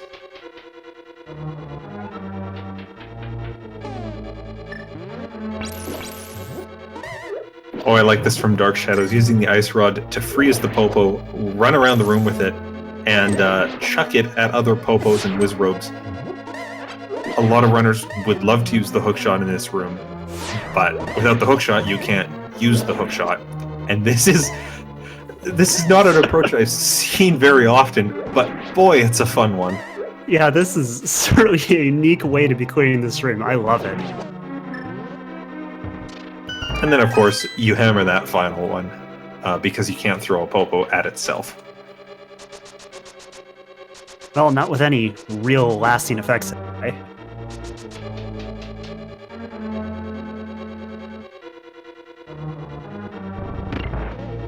Alright, so we got 2 chests coming up here. Is Solski gonna find that hookshot that he desperately needs to find ahead of Dark Shadow? First item is another heart container. Not a useful hint there, or really in the first hint tile he checked. Still got the big chest and the Moldorm fight. Yep, electing not to do the bomb jump and just drop down as the intended route. Alright, and Moldorm will hold an item for us. Dark Shadows paused for a second, looking like he almost wanted to go to Vitreous, but instead gonna go back through the rest of the dungeon. Yeah, there's only 2 items in here, but that would be quite the gamble to just say, screw it, we're treating this as if it's go mode. There is always a chance that, you find 1 or 2 items on Vitreous, and then you're only searching the rest of the dungeon for 1 more item. But I think Dark Shadows kind of saw how long that Mire 2 room takes if you don't have a sword or hookshot. And in that case, you do just want to stay inside the dungeon. Meanwhile, Solski decimates Moldorm with the hammer. Oh, but it's only a bee in a bottle. And since we already know that Pedestal is just couch cash, that really hurts for Solski.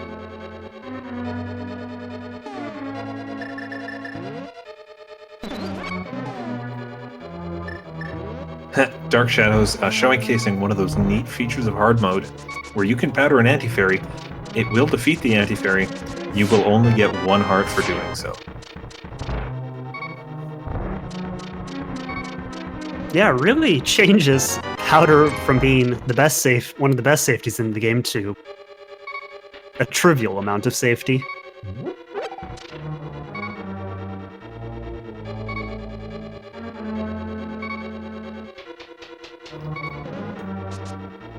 And Dark Shadows smartly hesitates there before dashing down too far.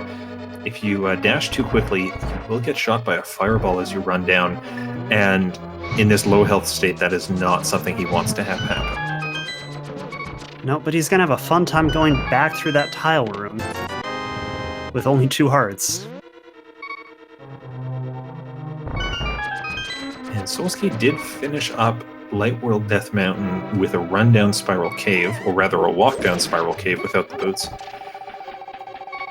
But just finding bombs there, he's going to have to save and quit and take another stab at this. I see why he's checking these out-of-the-way spots, hoping to gain back an advantage to the time he lost before, but it's not working for him. But Dark Shadow taking a death right there before being able to check that last chest is actually a really good thing for Solski, because that's a really long backtrack. Not only do you have to walk back there, you then have to redo the fire puzzle.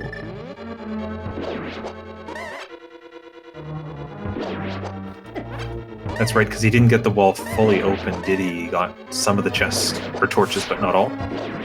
I'm pretty sure it looked like he died in that second room before getting it all done. Those trolly little Wizrobes. So Solski I'm maybe. Oh, of course, he can do South Shore right now. That's what he's doing down here. And this will be good for him. He needed to come down here. It's where he's going to get the Ice Rod, and assuming he goes to Ice Rod Cave, the Mirror. After that, he just needs to go to Pyramid, and he will have the same items as Dark Shadow, but obviously he's going to be behind in the crystal count.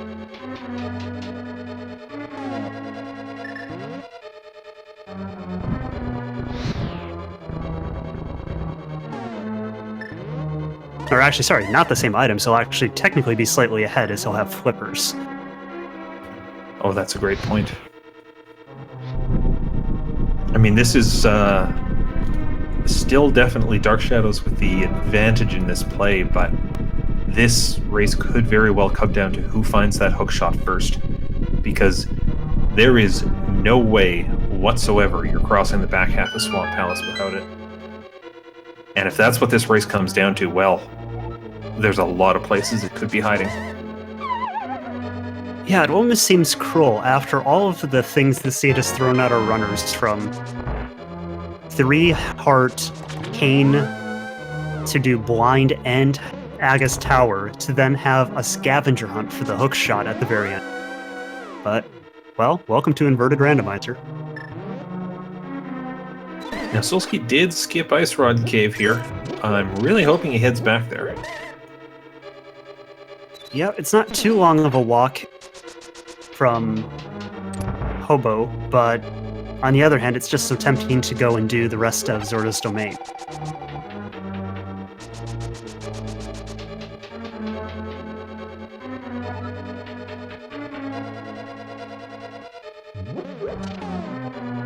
And with that pathing, he's going to be heading up to Zora.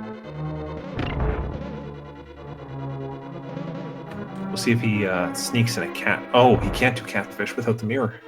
Yep, it's real unfortunate. Of course, Catfish didn't end up having anything, but again, it's one of those items he hasn't checked, and it just kind of nags at you when you have those floating items, or orphaned items, rather.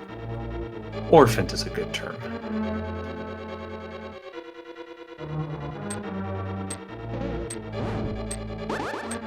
Yeah, I think the only item you could technically say is floating is the one out on the floating island, because no one knows how that thing's staying there. The SNES doesn't render all the graphical levels needed to show that it's just a different peak of the mountain. Oh, you it's very bring simple, really. sense into this.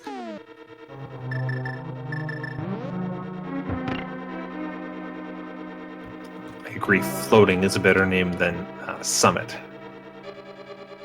False Peak Island. Yeah, we'll go with Floating Island. So Dark Shadows, got caught up by the switches in the Mire basement a bit, but has otherwise made it through pretty much unscathed. He's going into this Vitreous fight with 30 arrows, which is almost enough to do the whole fight in arrows, but not quite. And that's why we're going to see him throw some bombs out at the start, weaken some of these eyeballs, and then he should be in a position to just arrow the rest of the fight. Yeah, it makes a lot of sense. It's certainly easier than trying to hit these things with a hammer.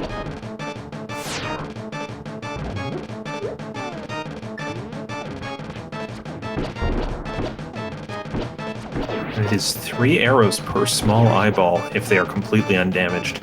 Less than that if the bombs have taken off enough health. And he wants to save 8 for the final run against the big eye. Yep, Solski ended up checking a very interesting cave you don't normally see to get the hint tile, and is now heading into Ice Palace. And I'm really happy that he checked that cave. I'm a bit sad that the hint wasn't better than saying don't check Mimic Cave. I'm very sad that he didn't do that from the Light World first, because he still missed Ice Rod Cave in that mirror. Yeah, and that's just going to be tough for him to go back to. You just kind of feel with the routing he's taking, he's decided that Ice Rod Cave is a low percentage play, I'm behind and it's way out of the way. But we will see what he can come up with in Ice Palace. And Dark Shadows cleaned up Vidi up pretty cleanly, actually. It is just kind of a slow and painful fight. Unfortunately, only money, so all his time hunting for stuff in Misery Mire didn't really equate to progression. Yep, no progression, and he is going to need some bombs. Oh, and he has remembered that. He has not yet gotten the hammer chest in here. So he's going to waste a little bit of time getting this, I think, 50 rupees.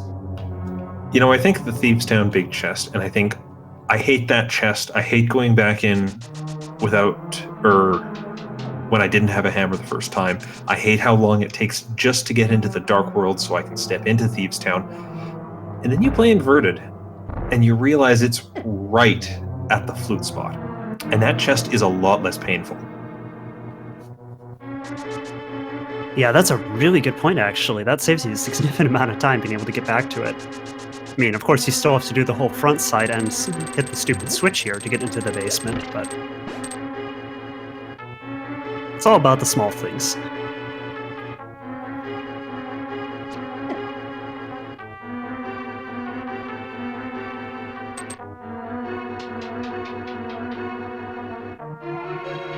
Ooh, Solski misses the bomb jump on the first try, but he's going to keep going at this.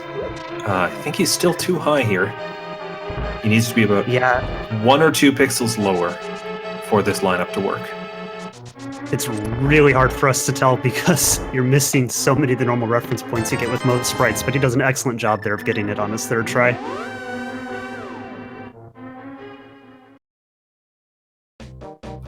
Bit low on health. I think he still does have that red potion if it comes down to it. And we're going to see some hammer strats in this Pain Gator room here. Oh boy. Oh, it's worth pointing out, Solski did that hammer jump, or that bomb jump, on his final bomb, by the way.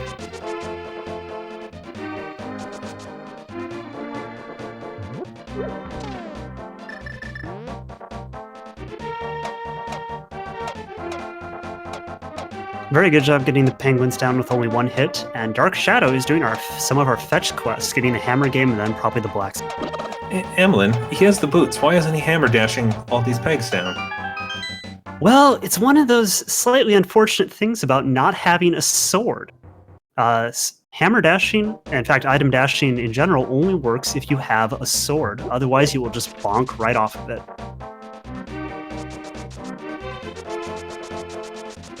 Yeah, it makes what's normally kind of a fun check a bit more annoying. And Dark Shadows has that smith, or that frog. It's going to head to the light world now to return that and see if he can find that hook shot, because that, of course, is what we're really looking for here.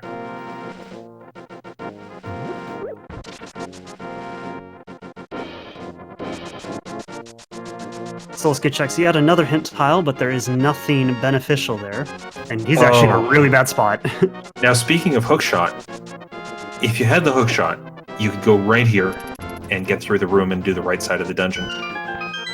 Or you could bomb jump through it. But with neither of those, Solski's a bit restricted. And there! Where was that? Bonk Rocks? Dark Shadows has picked up the hookshot. Wow. So we finally find where that silly old hookshot's been hiding, but Dark Shadow still needs to find the flippers before he's able to finish.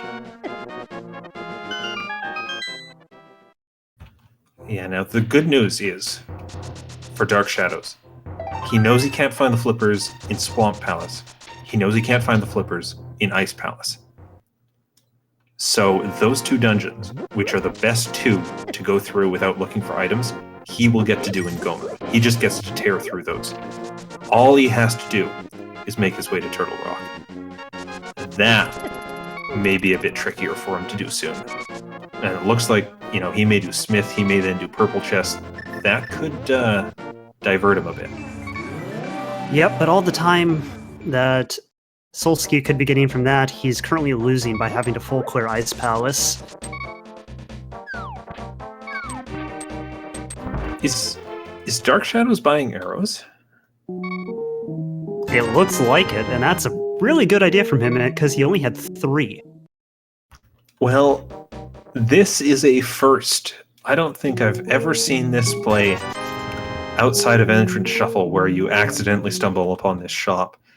But hey, if it's going to refill his arrows when he needs them, I'm all for this play. That's some real heads-up maneuvering here. Yeah, I think the only time I've ever seen this intentionally used is in Bit Wars races where the viewers are stealing people's arrows. Yeah, that sounds about right.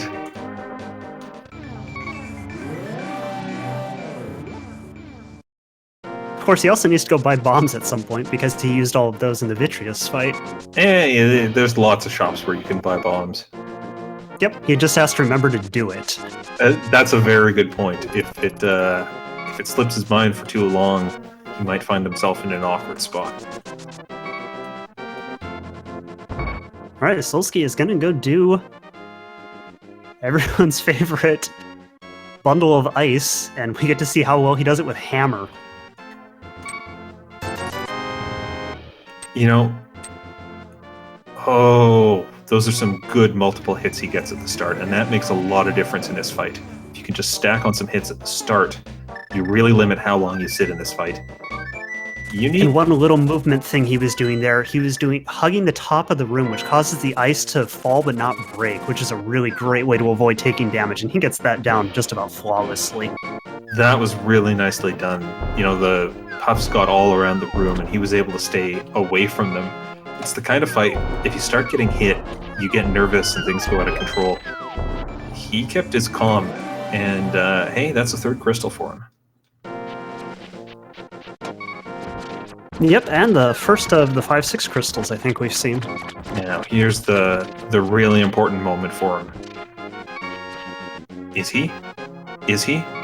That's a good direction. Keep going. Keep going, Solski. Get the mirror. Get them. Okay, he's getting the mirror. Yes. Of course, now he will have to somehow decide to make his way over to the pyramid. That's right, Boots are still hiding over there. And Dark Shadow is heading up Death Mountain. Whether or not he'll check the light side first is up in the air, but he's certainly going to end up in Turtle Rock.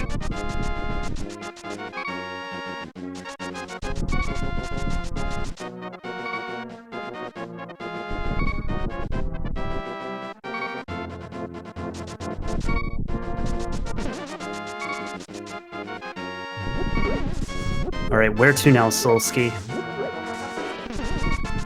Solski, that's not the pyramid. Solski, you're not going to find Boots over here. No, that is true.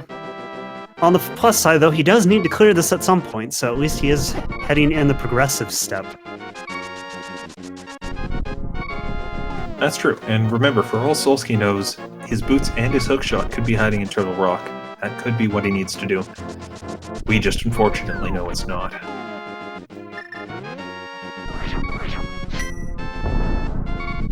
Yeah, it is amazing how much easier it is to route this game when you get to see two people running it simultaneously.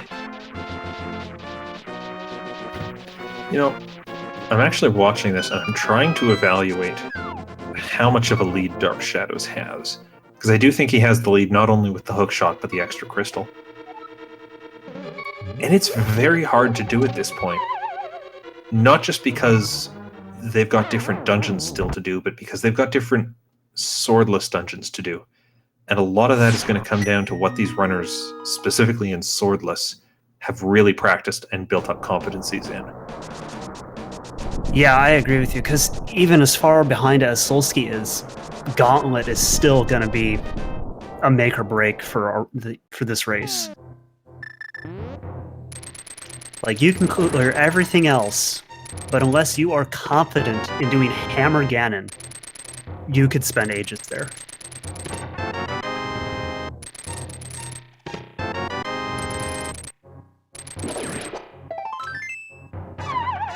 Of course, without Boots, Solski is going to have to try the laser skips here by just being really sneaky to edge around them. It's doable, but it's difficult and you take a lot of hits in the process, which is why it's really nice there's that safety door. Yep, and he does get one of the keys he needs to keep going. Ooh, that's unfortunate. The last chest eludes him.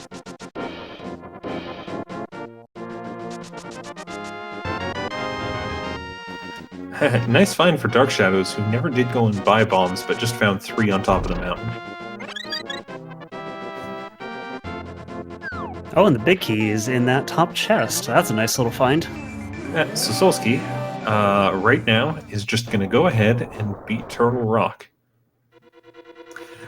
And you know how earlier I said, oh, I hope he doesn't end up doing Pyramid Fairy when he does those 5-6 crystals? Now that we know where the boots are, for his sake, I hope he does Pyramid Fairy as soon as possible. Yeah, it's a little slow having to carry the bomb over, but it's so important for him to go get those boots, because that's going to set up the rest of this run for him. The good news is carrying the bomb over once you've beaten Aghanim is actually very quick, because there's that portal there, and you got the mirror, so you just enter the light world, walk a few steps across the river, and go back. You'll be fine. Oh yeah, with that portal, it does make it quite a bit easier now, doesn't it? But Solski does have to take on a Hammer Trinex, which really I think is just how well have you mastered the Hammer's weird hitbox? How well do you understand how tiny it is when you're facing up? And how well can you line up the sideways shots? Very good in this case. That's a fairly clean first phase, and now he just has to take on phase 2 with 5 hammer hits to the head or middle. Yep, 5 hammer hits, a ton of health. He should be good here. And excellent. Very clean. Yeah, that's just about as perfect as you can do it with hammer strats.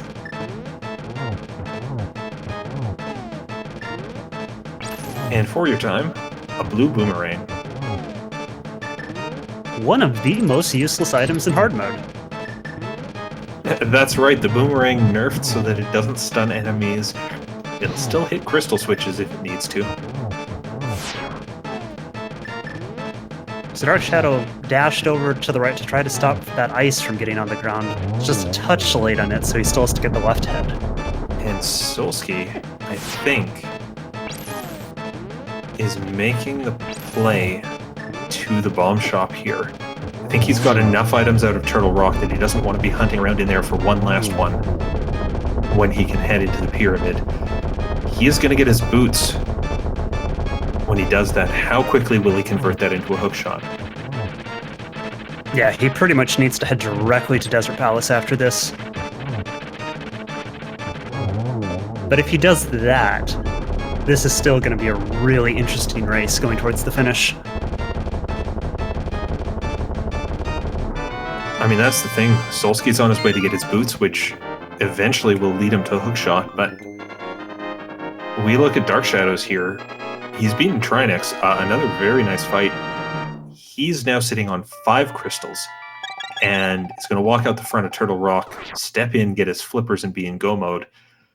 He has the advantage here as long as he turns around and goes back in.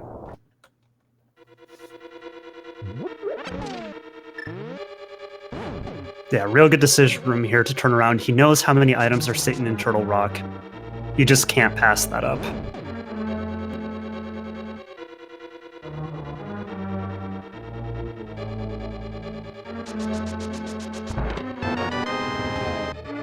And there we are. So at 1 hour and 53 minutes, Dark Shadow is in go mode.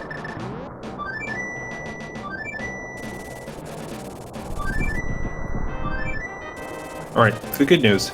2 dungeons to go, and they are the 2 fast dungeons.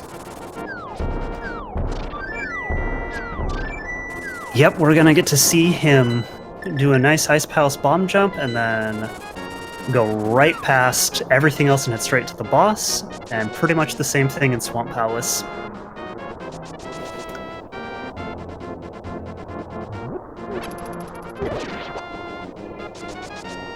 And it looks like he's going to head into this shop. He's going to buy a potion as he goes in. Okay, this is a neat little trick. So normally, what would you expect to find for a potion in that shop? I don't know. What would you find? Normally it would be a red potion because that's what all shops except the Witch's Hut sell.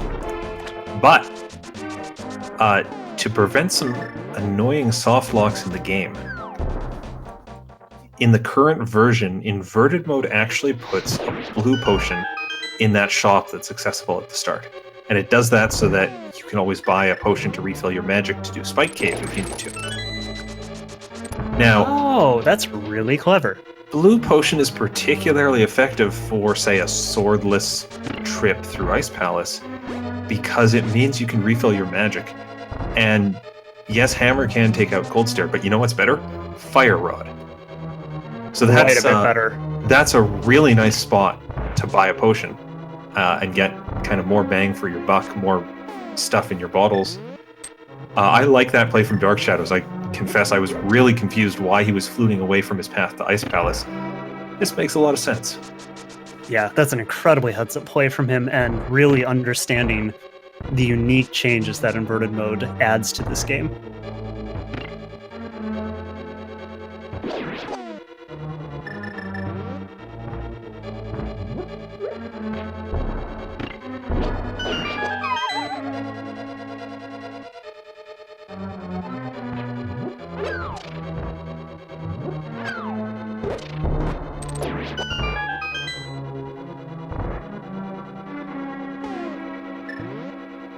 So the question now is how fast can these runners execute swordless? And I keep saying that because, you know, we get so used to playing this game with a sword, doing the rooms in predetermined ways that often rely on the sword swinging in certain spots. And that all shifts this time around. Some of these dungeon strats, you have to menu a lot more just to get enemies out of the way. But Dark Shadows looks like he's having some trouble with this bomb jump setup. Yeah, Again, needs to be a bit lower. Yeah, he's at least 1 or 2 pixels too far up. I think what's happening to both runners today is that, you know, normally you're used to lining up this bomb jump with a sword and counting specific number of pixels between the sword and the bomb. And without the sword, your usual frame of reference goes away. Yeah, that's a really good point, because that is a pretty difficult bomb jump to just eyeball with the timing on it. The alternative that some runners will do is they'll line it up just by the shadow and the way that the shadow looks on the floor. The problem with that is you need to memorize significantly more possible setups, because where you can stand vertically depends on where you place the bomb and how far left-right you are. So you can't just look off at the bomb and the sword in the same way. Solski missed 1 fire rod shot, but he gets it on the second try for a very clean Landmolus. Nice recovery there. That is, you know, a 5th crystal for him. He just needs that hook shot. Yep. So the question is, he found boots, he just got a crystal. Does he go check the normal boots locations that you usually check pretty quickly after getting boots? You know, I think he does, but not before doing Misery Mire. Because he's got the mirror, he is right here. Yep, and while it's good to get the crystal, the full clear here is going to be unfortunate.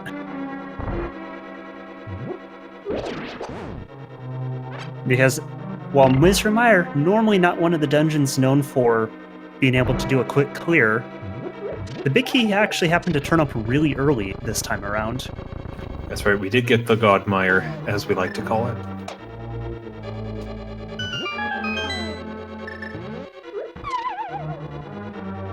And Dark Shadow, despite his little early troubles, is onto Cold Stare. See, notice he entered this fight with 7/8 of a magic bar. He does not have enough shots in his fire rod to finish it. But that doesn't matter. He's got a blue potion. He can just keep going through that way. Oh dear, and they immediately get away from him without getting a hit in. Now, it is worth pointing out, did you see how his magic bar didn't fill up all the way?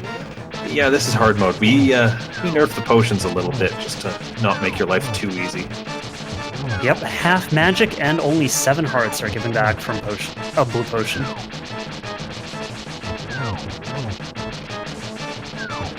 Alright, Dark Shadow had a rough start, but he's recovering pretty well, but he gets trapped in the corner. He only has 1 heart. Oh, good use of the red potion there to get 7 hearts back.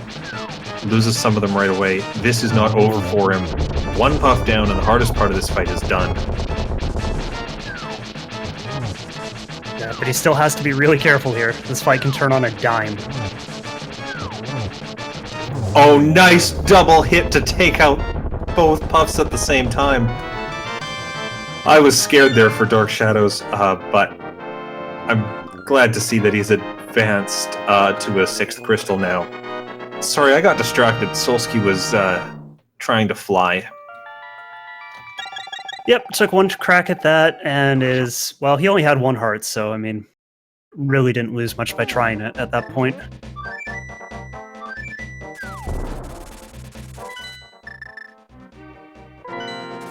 So yeah, so Solski here is demonstrating how fast you can do this room with Kane, which is kind of what I was going to expect Dark Shadow to do when he came in here the first time. Yeah, if you can place those Samaria blocks properly to hit those Wizrobes, they do take Wizrobes out in a single hit. But to be entirely fair, I'm really glad he did it with the Ice Rod, because that was way more fun. I think I saw someone in chat say that too. I'm not sure this is faster than the hammer, but it certainly looks cooler. And as we all know, swag is an integral part of running A Link to the Past randomizer.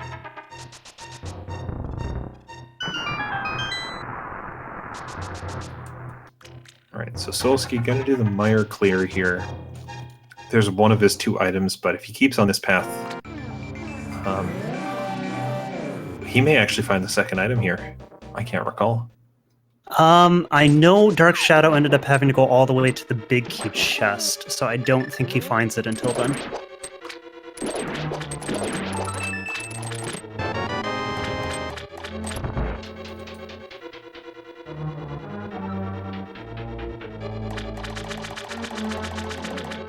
Now the good news is, Dark Shadows, still in go mode of course, gets to just destroy this dungeon, not picking up chests along the way, not diverging from the path he needs to be on. Just pick up a key, go through a locked door, flip a switch, rinse, lather, repeat, go straight to the boss.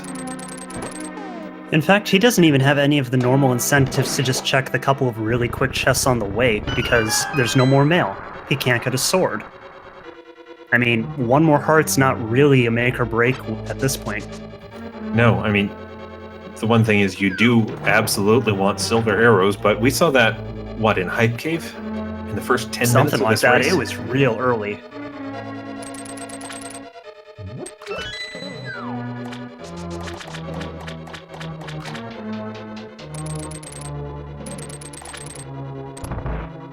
Yep, Solski has checked all of the other chests except for the big key chest, so he is going to have to have done the full Misery Mire clear.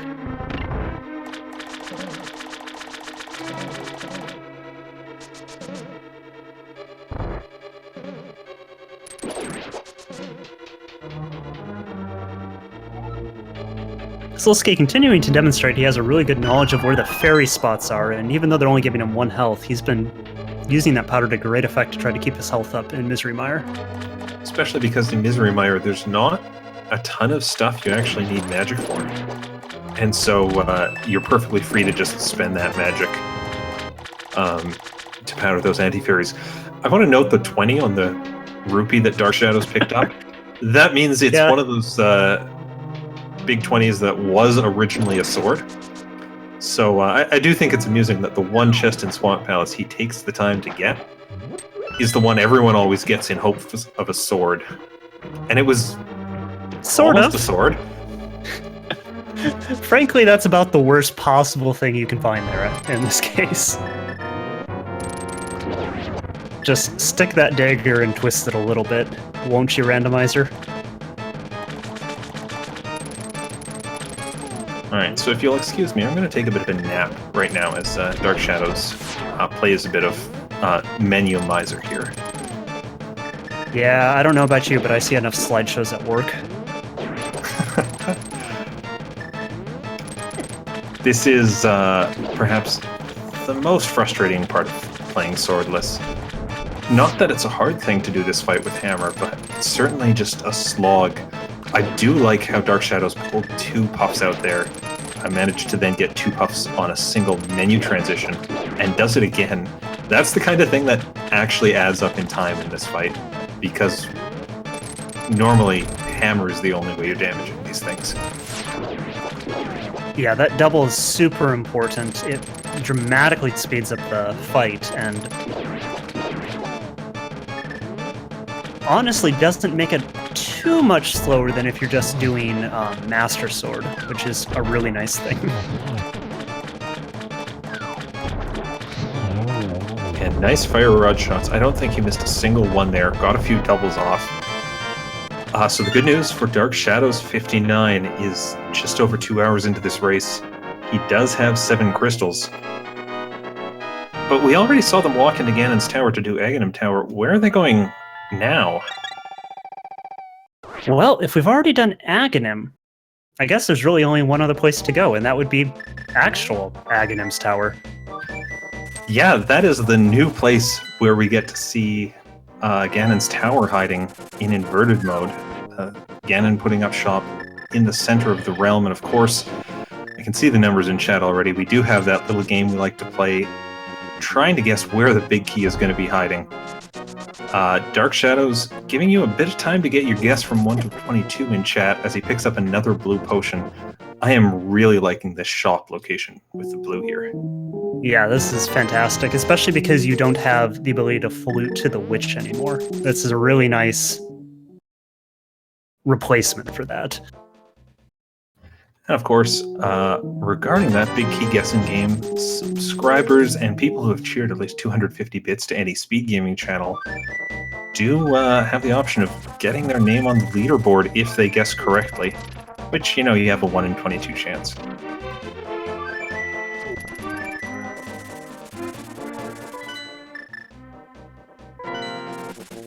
And Solski gets his 6th crystal done. He is finished up Misery Mire, and he's going to be heading, well, he's going to be going to try to figure out where that hookshot is. Let's hope he checks those dash rocks. Now here's what's cool. If you've beaten Aghanim, and you have the mirror, in inverted mode, if you save and quit, you'll just spawn right at the entrance to Ganon's Tower. Nice time save from Dark Shadows there. Yeah, again, just continuing to show off really good knowledge of the little intricacies of this very unique and very new game mode. We are going to see, I think, as this tournament goes on, a lot of new meta, a lot of realizations people don't have about inverted at the very start. Those are going to come together as we see these matches get played and played and played, and new strategies start to develop. Definitely, it's one of the things I'm most excited for. We saw this with the Fall Key Sanity tournament last year, where the way people routed Key Sanity changed dramatically. We saw this with the Spring Standard tournament, where strategies changed quite a bit over the course of just the 7 massive group stages. Heck, we even found a new glitch in the Spring tournament because of that.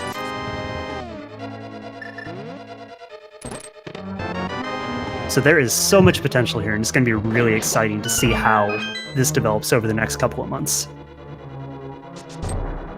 Alright, no big key yet for Dark Shadows, but he is making his way down the left side, taking out the Stalfos room. I do hope he uses that blue boomerang on the switch up here.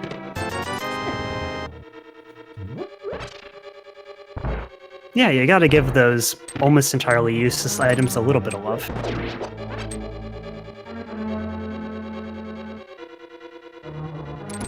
Or you can just walk south. I mean, that's also an option.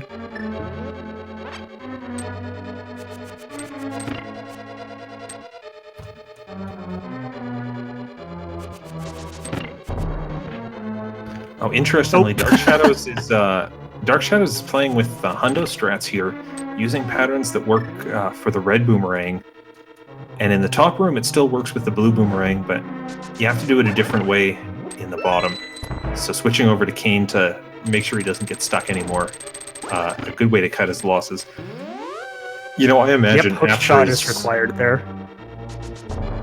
After his getting stuck a little bit with the blind fight, he's got to imagine he's behind at this point, so you don't want to bleed much more time. No, and also, I mean, we're already 2 hours and 10 minutes into this run. This has been an exhausting run for these runners, and most of the time, they've been done for 20, 30 minutes by this point, doing normal, standard, and open runs. Yeah, as that race goes on, it can really start to wear on you. It's not the calmest environment. Well, there's the red boomerang for Hundo strats if we really want them at this point. And still no big key. Dark Shadows is going to have to continue on. Solski has turned in the purple chest and is going to make the dive into Swamp Palace without the hook shot. Yeah, I mean, you understand the reasoning, though, at this point. He's so far into the seed. You just gotta take a gamble somewhere. And if you're right here, it makes some sense to do. We just know that he needs to be up at Bonk Rocks right now. Yep. And Dark Shadows opting not to do the right side just yet. He's gonna sit around and do Tile Room first. Wow. This is one of the rarest things you will ever see in a run. And we haven't seen him do the Armos play yet, have we? No. He literally just said, I'm done with left side, we're doing Tile Room. Alright, so we might see Tile Room into full right side play, or we might see a huge time save as Tile Room ends up containing the big key. That would be a fun surprise. I mean, it would be pretty fitting for the way this seed has gone. Oh my goodness! Oh my goodness. And it works out in his favor. What? This is crazy. This is one of the most absurd things I've ever seen in Randomizer. So there we go. We're heading up into the gauntlet now.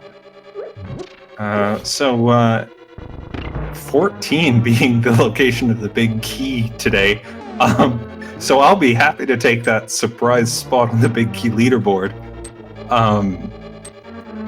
But let's instead focus on Dark Shadows and this swordless climb he's going to do here. Because, yeah, make no mistake, this is not going to be an easy climb. Little magic, little health, and non-working silvers. He's got to be really careful in this room. No, Dark Shadows, don't potion yet.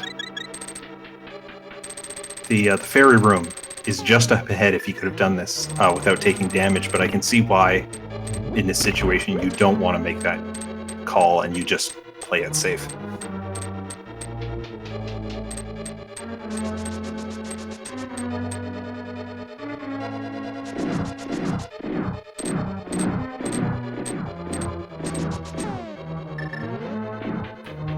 So just as a reminder for people, this is swordless and hard mode, which means there were no swords in the game at all. And Dark Shadows climbing this tower is going to be doing most of it with hammer.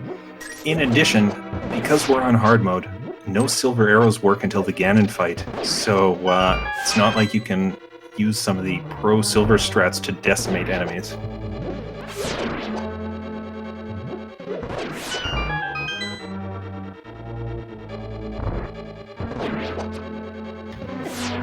And it's fine usually until something like that horse head runs too far ahead. It's a good thing he stayed low for Dark Shadows there.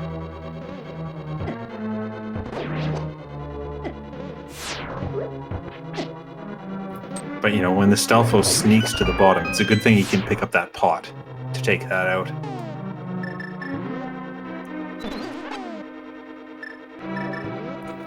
And he is going to take Fire Rod strats for this Lanmo 2 fight. Again, 6 hits, 2 on each head. Not quite getting the 1 cycle, but he's be about to get it here. Interestingly, switching to Hammer to really conserve that magic for the end. Yeah, that's not a bad... It's a little interesting, I guess, but he will get a full magic refill a little bit later. And he does need still a little bit to get through these Wizrobe rooms, simply.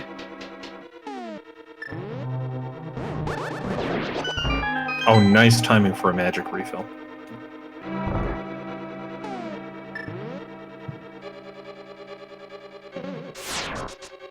That was a bad. Perfect spot for it. Solski, of course, showing us left side swamp at this point. Not coming up with anything, certainly not the hook shot, See if he goes to Bonk Rocks now, but at this point, Dark Shadows has the lead in this race commandingly. Although getting across this bridge when the sword doesn't plow enemies out of the way, not the easiest thing. Yeah, no sword. You can't use cane to make yourself invulnerable. It's just kind of unfortunate all around having to get across that.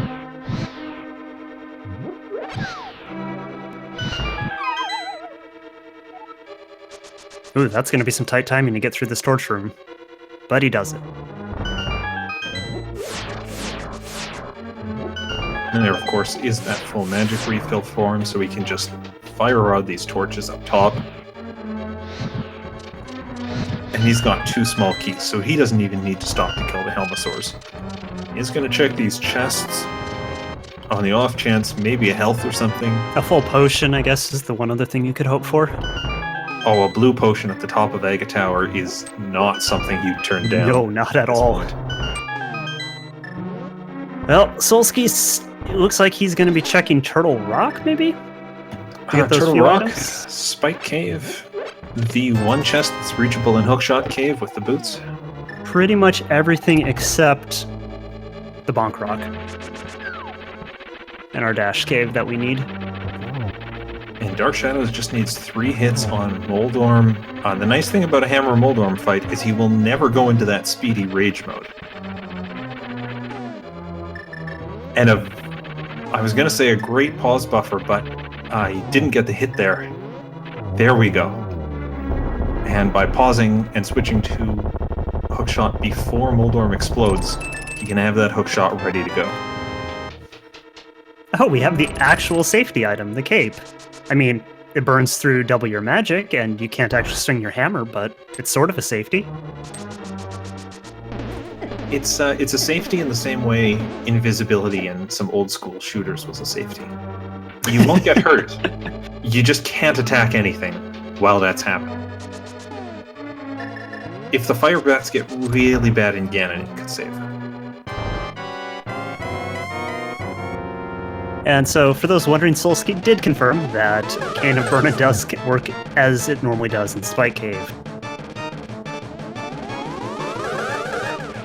This is where having the bug net is very good for Dark Shadows. The fight is tricky with the hammer and still hard with the bug net, but being able to swing for a long time can make it a bit easier to land the hits.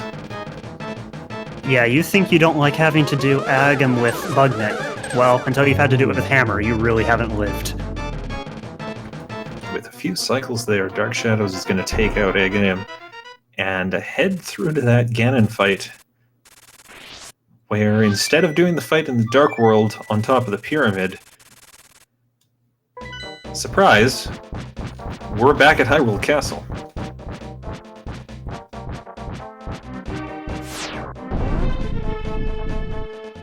And now we get to go fight, and I guess that would be Hyrule Castle's main floor?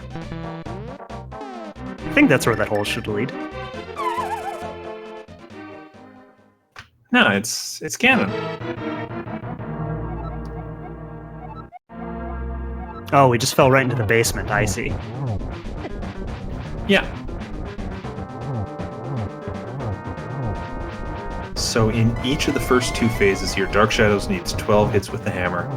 You want to come at Ganon from the side for the best hitbox, but you can't land those hits quickly because of how far you get knocked back and how short that reach is. So it's a slow process. And look where those fire bats sit. They're basically right where your hammer hitbox wants to be. Yeah, that's absolutely horrific. And, well, there's our first death to Ganon. A valiant first try, but we'll see if he has better luck next time. But at least you don't have to walk up the stupid pyramid, unless you port to the top of the pyramid.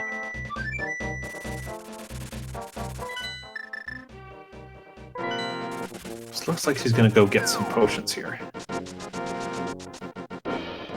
Yep, get some potions, maybe grab the 3 missing heart pieces.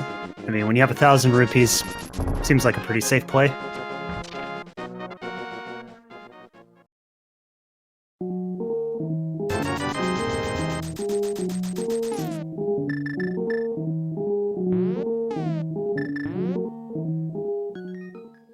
All right, let's see if Solski remembers this about Bonk Rocks, because he spent a pretty long time on that bird map. Yeah, it looks like he was calculating where he could still go for progression, and based on what he's doing here, he might have settled on Bonk Rocks.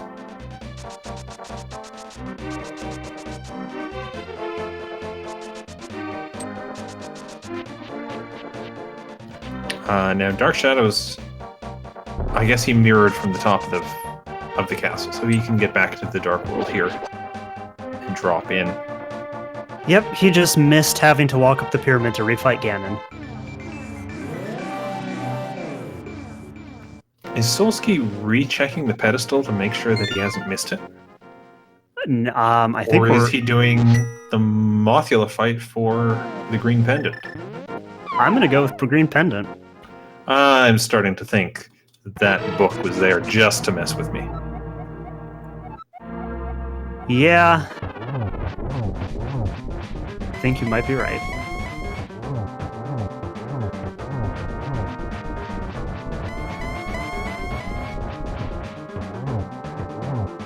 Alright, Dark Shadow having another really good Phase 1. But it's Phase 2 that's the tricky part.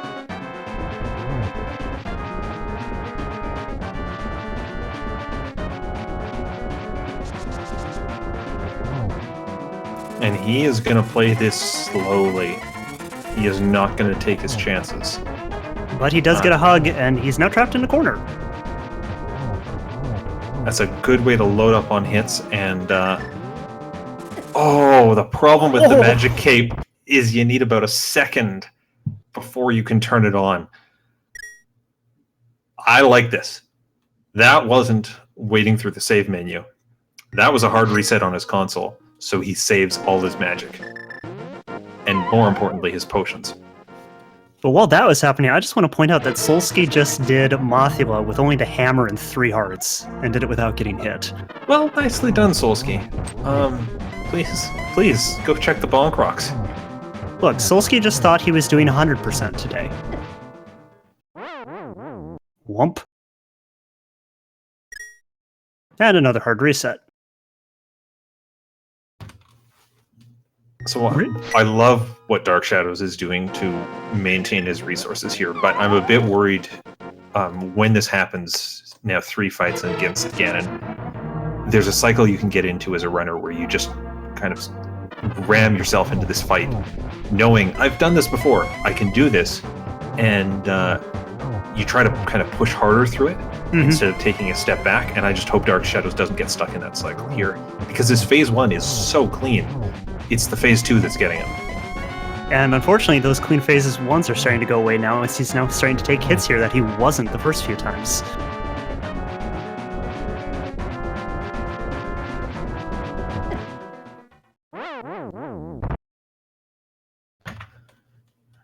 At least Solski is headed over to the Bonk Rocks, so about 2:23 into this race, I think about 35 minutes after Dark Shadows. Is that right?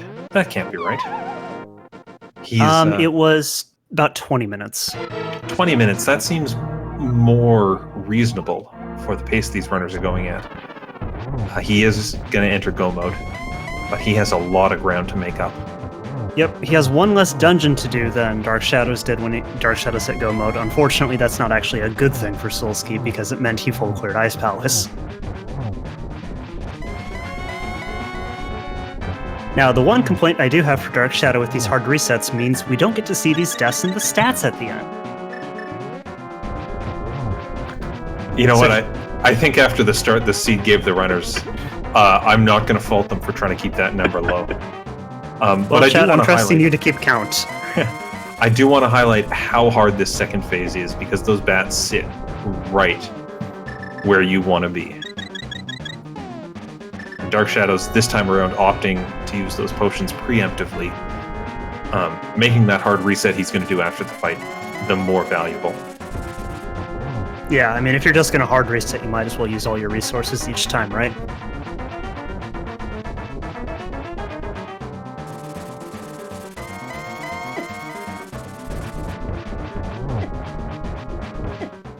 Ooh. This is so frustrating. I'm getting frustrated just watching this. I can't imagine having to do this.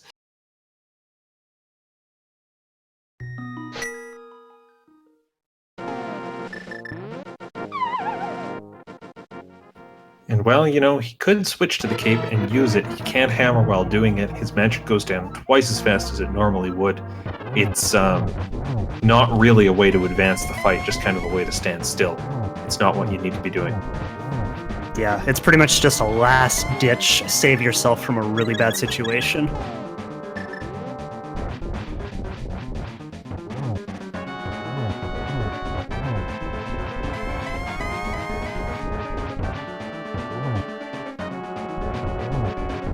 Okay, Dark Shadow had another good first phase, but we gotta get through the second phase.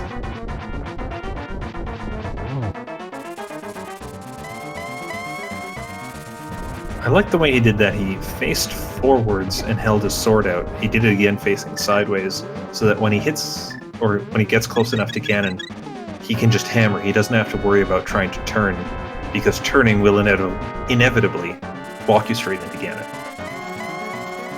Exactly.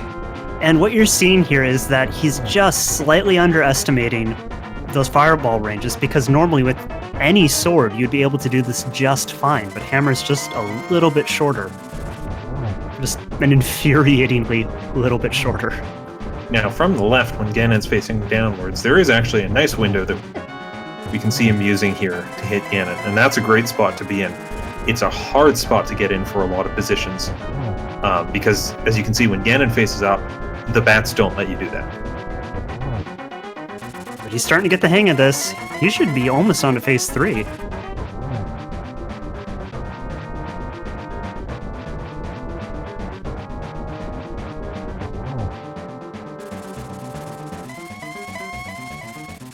Oh, and a bat snipes him from above.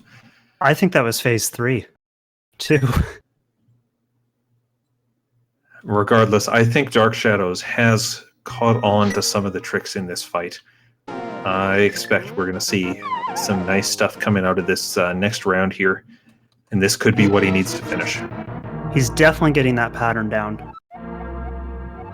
But Solski is onto his final boss.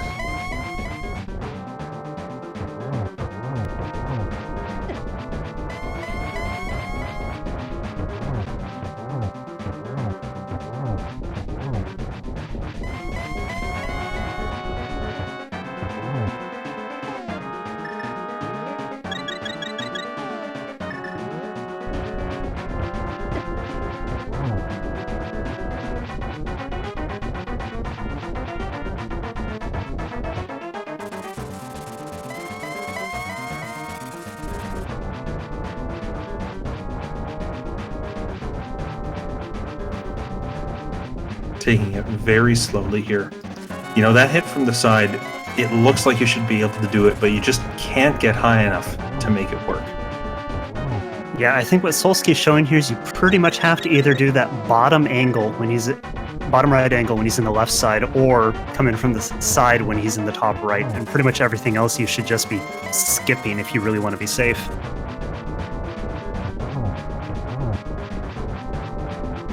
And Solski gets his final crystals while all this is happening, so he is ready to go up Ganon's tower. Now the question is, when Solski gets to Ganon's tower, is he going to go straight to the tile room with how much time he's spent so far? Or is he going to play through the whole thing? We do see him do that smart save and quit. Man, if he goes straight to tile room, that would be one of the most impressive just reads on, well, I'm so far behind, what do I have to lose? Oh no! Oh my gosh! Dark Shadows had the phase going up. It was a good hit on Ganon, but that bounced back into a fire bat. Oh, that hurts. That is one of the most painful deaths I've ever seen on a Ganon. Well, Solski is going right side. He does have one key, so he can technically keep going, and... Alright, he's going to do right side. He's not going to go so crazy as to jump straight to tile room.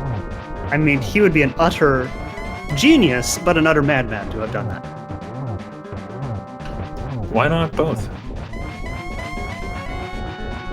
I feel like when you're making routing decisions, you can only pick one of those. Very true. Oh, and Dark Shadows in phase 2, trying to get too close, gets hit again. You know, at this point, I think that's 8 cycles of this fight that he's run through. This is where the tension gets even worse than it was before, where you go, what has my opponent done? Why have they not finished? What's been going on their side? And it doesn't help your mental state to be expecting that dot done at any minute. Yeah, and as much as Dark Shadow's got to be thinking that, what's Solski got to be thinking? He actually cleared every single dungeon. He turned this into an all dungeons run.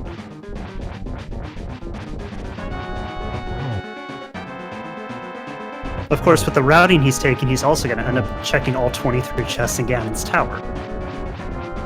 Unless he does some crazy Dark Magician strat. Which I guess technically we saw from Dark Shadow to some degree. To some degree, yeah.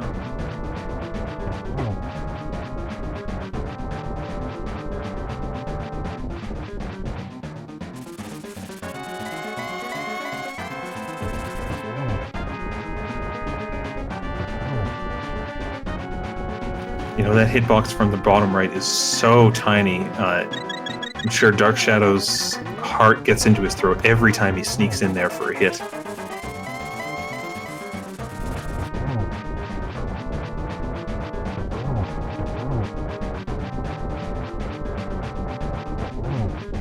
Honestly, at this point, I'm wondering if he's even breathing anymore. I hope so. Kids, remember to breathe while you play Randomizer. It's necessary for functioning as a human. But we're on to phase 3. All right, the hard part of this fight is over. We do have to be aware of the knockback and just how much is involved there. But we have the silver arrows, so we're past the worst of this for sure. Yep, for the first time in this run, they actually get to use their silver arrows.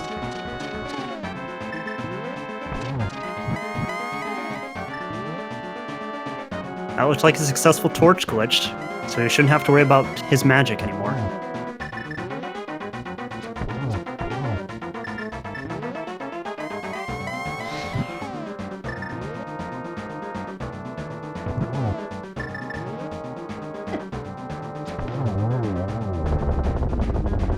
And that'll do it for Dark Shadows. A nice phase 4, of course a nice phase 3, and you know, that one time you get through phase 2, that's what you need. He is going to make it through, walk through this Ganon door, win the race with an official SRL time of 2 hours, 32 minutes, and 33 seconds. Congratulations, and a good and long-fought game to Dark Shadows with that. Nicely done on his part, powering through all of that. We're going to see if we can get him in here for an interview. Yeah, GG to him. That was an incredibly difficult feat to have finished.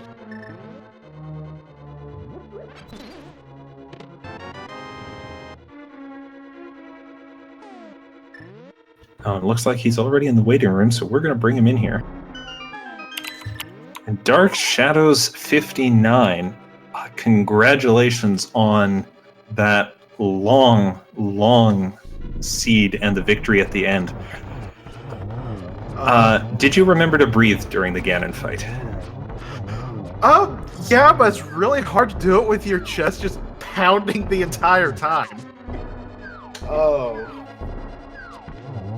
So, funnily enough, as I finally hit go mode, I was thinking, oh wow, after that horrific start, I managed to hit go mode before Solski finished.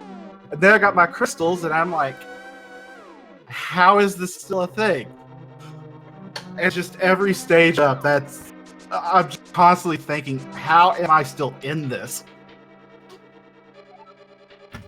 Well, I'm not sure how much you've heard so far, but you know, one factor was Solski ended up climbing the tower 3 times in total. That tower being Aga Tower. He got taken out by Aga's energy shots 3 times during this race, or twice during the race. Ooh. Yeah, that's about what I said too. If I remember, I think I was low on resources when I made that climb myself. Yep, you had a really stressful time getting up to there, but the important part was you got through the Aga fight. And then found out blind head progression. Yes. Yes, you did. So what were you thinking when you were having to do that blind fight? Blind has been a little rough on low hearts. I used to be able to do it just fine. Like hammer strat, 5 hearts hammer, do it just fine. For some reason lately it's been ugly.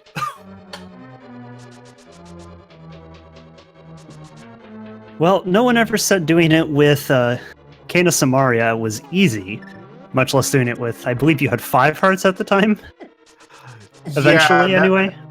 Yeah, and that was after some light world exploration. I think I sequence broke Hyrule Castle at the time. Or maybe I didn't have the resources for that. Yeah, we Yes, saw you you did. sequence break Hyrule Castle and the escape connected to it. You made your way over to Kakariko and did some stuff like the well and the bottle vendor. And that's what got you the extra hearts there. Yeah, I was trying to do the trick where if you get hit as you're going into an entrance, that it will when you go into the entrance, it will treat you as not being in bunny form and try to get a few more chests. But it was proving a bit difficult, so I decided, yeah, let's not. You know, with that bottle in the back of the tavern, it really would have been worth doing, and certainly it was worth exploring that as a play. Yeah, when I got that, I thought, well, that would have been useful a few months ago. It always Funny how seems that- like that happens. Look, sometimes the cape is just at the very final chest in the game. Yeah, Yeah, what I do you think about that? Well, honestly, I was hoping for hearts going up the tower because I was on, I believe, 9 hearts. Yeah, While this is and- going on, sorry, I just want to point out Solski yeah. casually hovering back and forth across to the refill room in the gauntlet. You know, I'm not sure if I can call it casual with how many times he was doing that back and forth. It was almost like he just wanted to show off for people. Still an impressive skill regardless, but, you know, just want to call him out a bit for that. I do appreciate what he was doing, though. Anyway, Dark Shadow, so early game was rough, obviously, but even after that, there was quite a few items that were hiding in some difficult spots. What were you thinking as that seat started getting up towards 2 hours? Like the hook shot was one of the big ones I was looking for. It was hook shot and flippers. And when I went up to Turtle Rock, I had nothing left to check other than a sequence break Ice Palace. And if I'm looking for flippers as my go mode, yeah, let me tell you what I thought about that. And then I just took the gamble on the laser bridge to see, who knows, maybe I find small key, big key, and flippers right there. Well, I found 2 of the 3, so that helped. And then immediately after I clear, go through the front. It's like, oh, let's just go through the front and see what we get. Boom, first just flippers. That's when it started feeling good, actually. So, kind of the overall question then is, given how much you got delayed at the start, both you and Solski got delayed. When you found those flippers, was that a moment, if there ever was one, where you felt like you had a lead in this race? Oh, I never thought I had a lead. Because that opening, especially with that Moon Pearl, that was just, like, that was too terrible to think you'd ever have a lead. In my opinion, anyway. That's fair. And as I do look at the SRL chat right now, I can see your dot comment is just how followed by a number of exclamation marks and question marks. Solski is a very good runner. So, like I said, the fact that I even made it to Ganon's Tower before he finished was just amazing to me, and that is what influenced that early tile room. It wasn't yes. first check, but Yeah, so we were wondering Go about ahead. that because that was quite the ballsy call.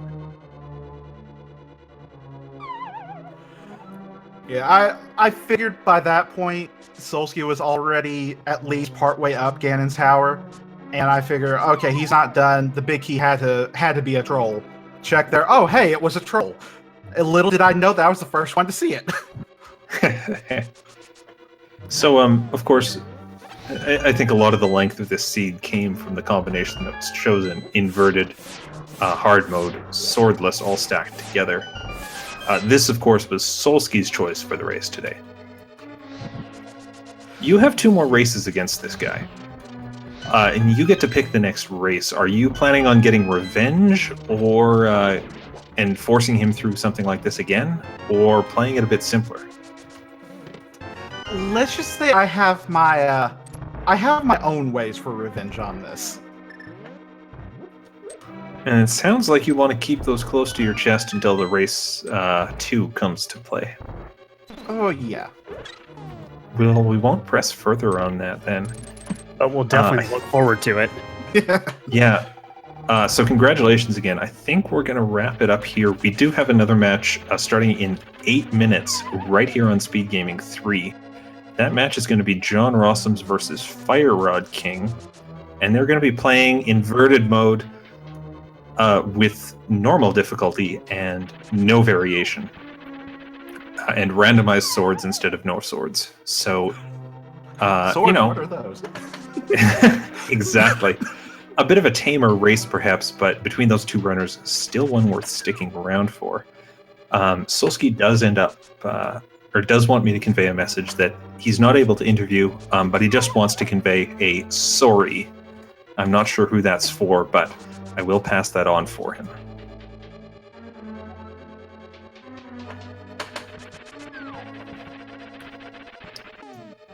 All right. Emily, Well, as any we final comments?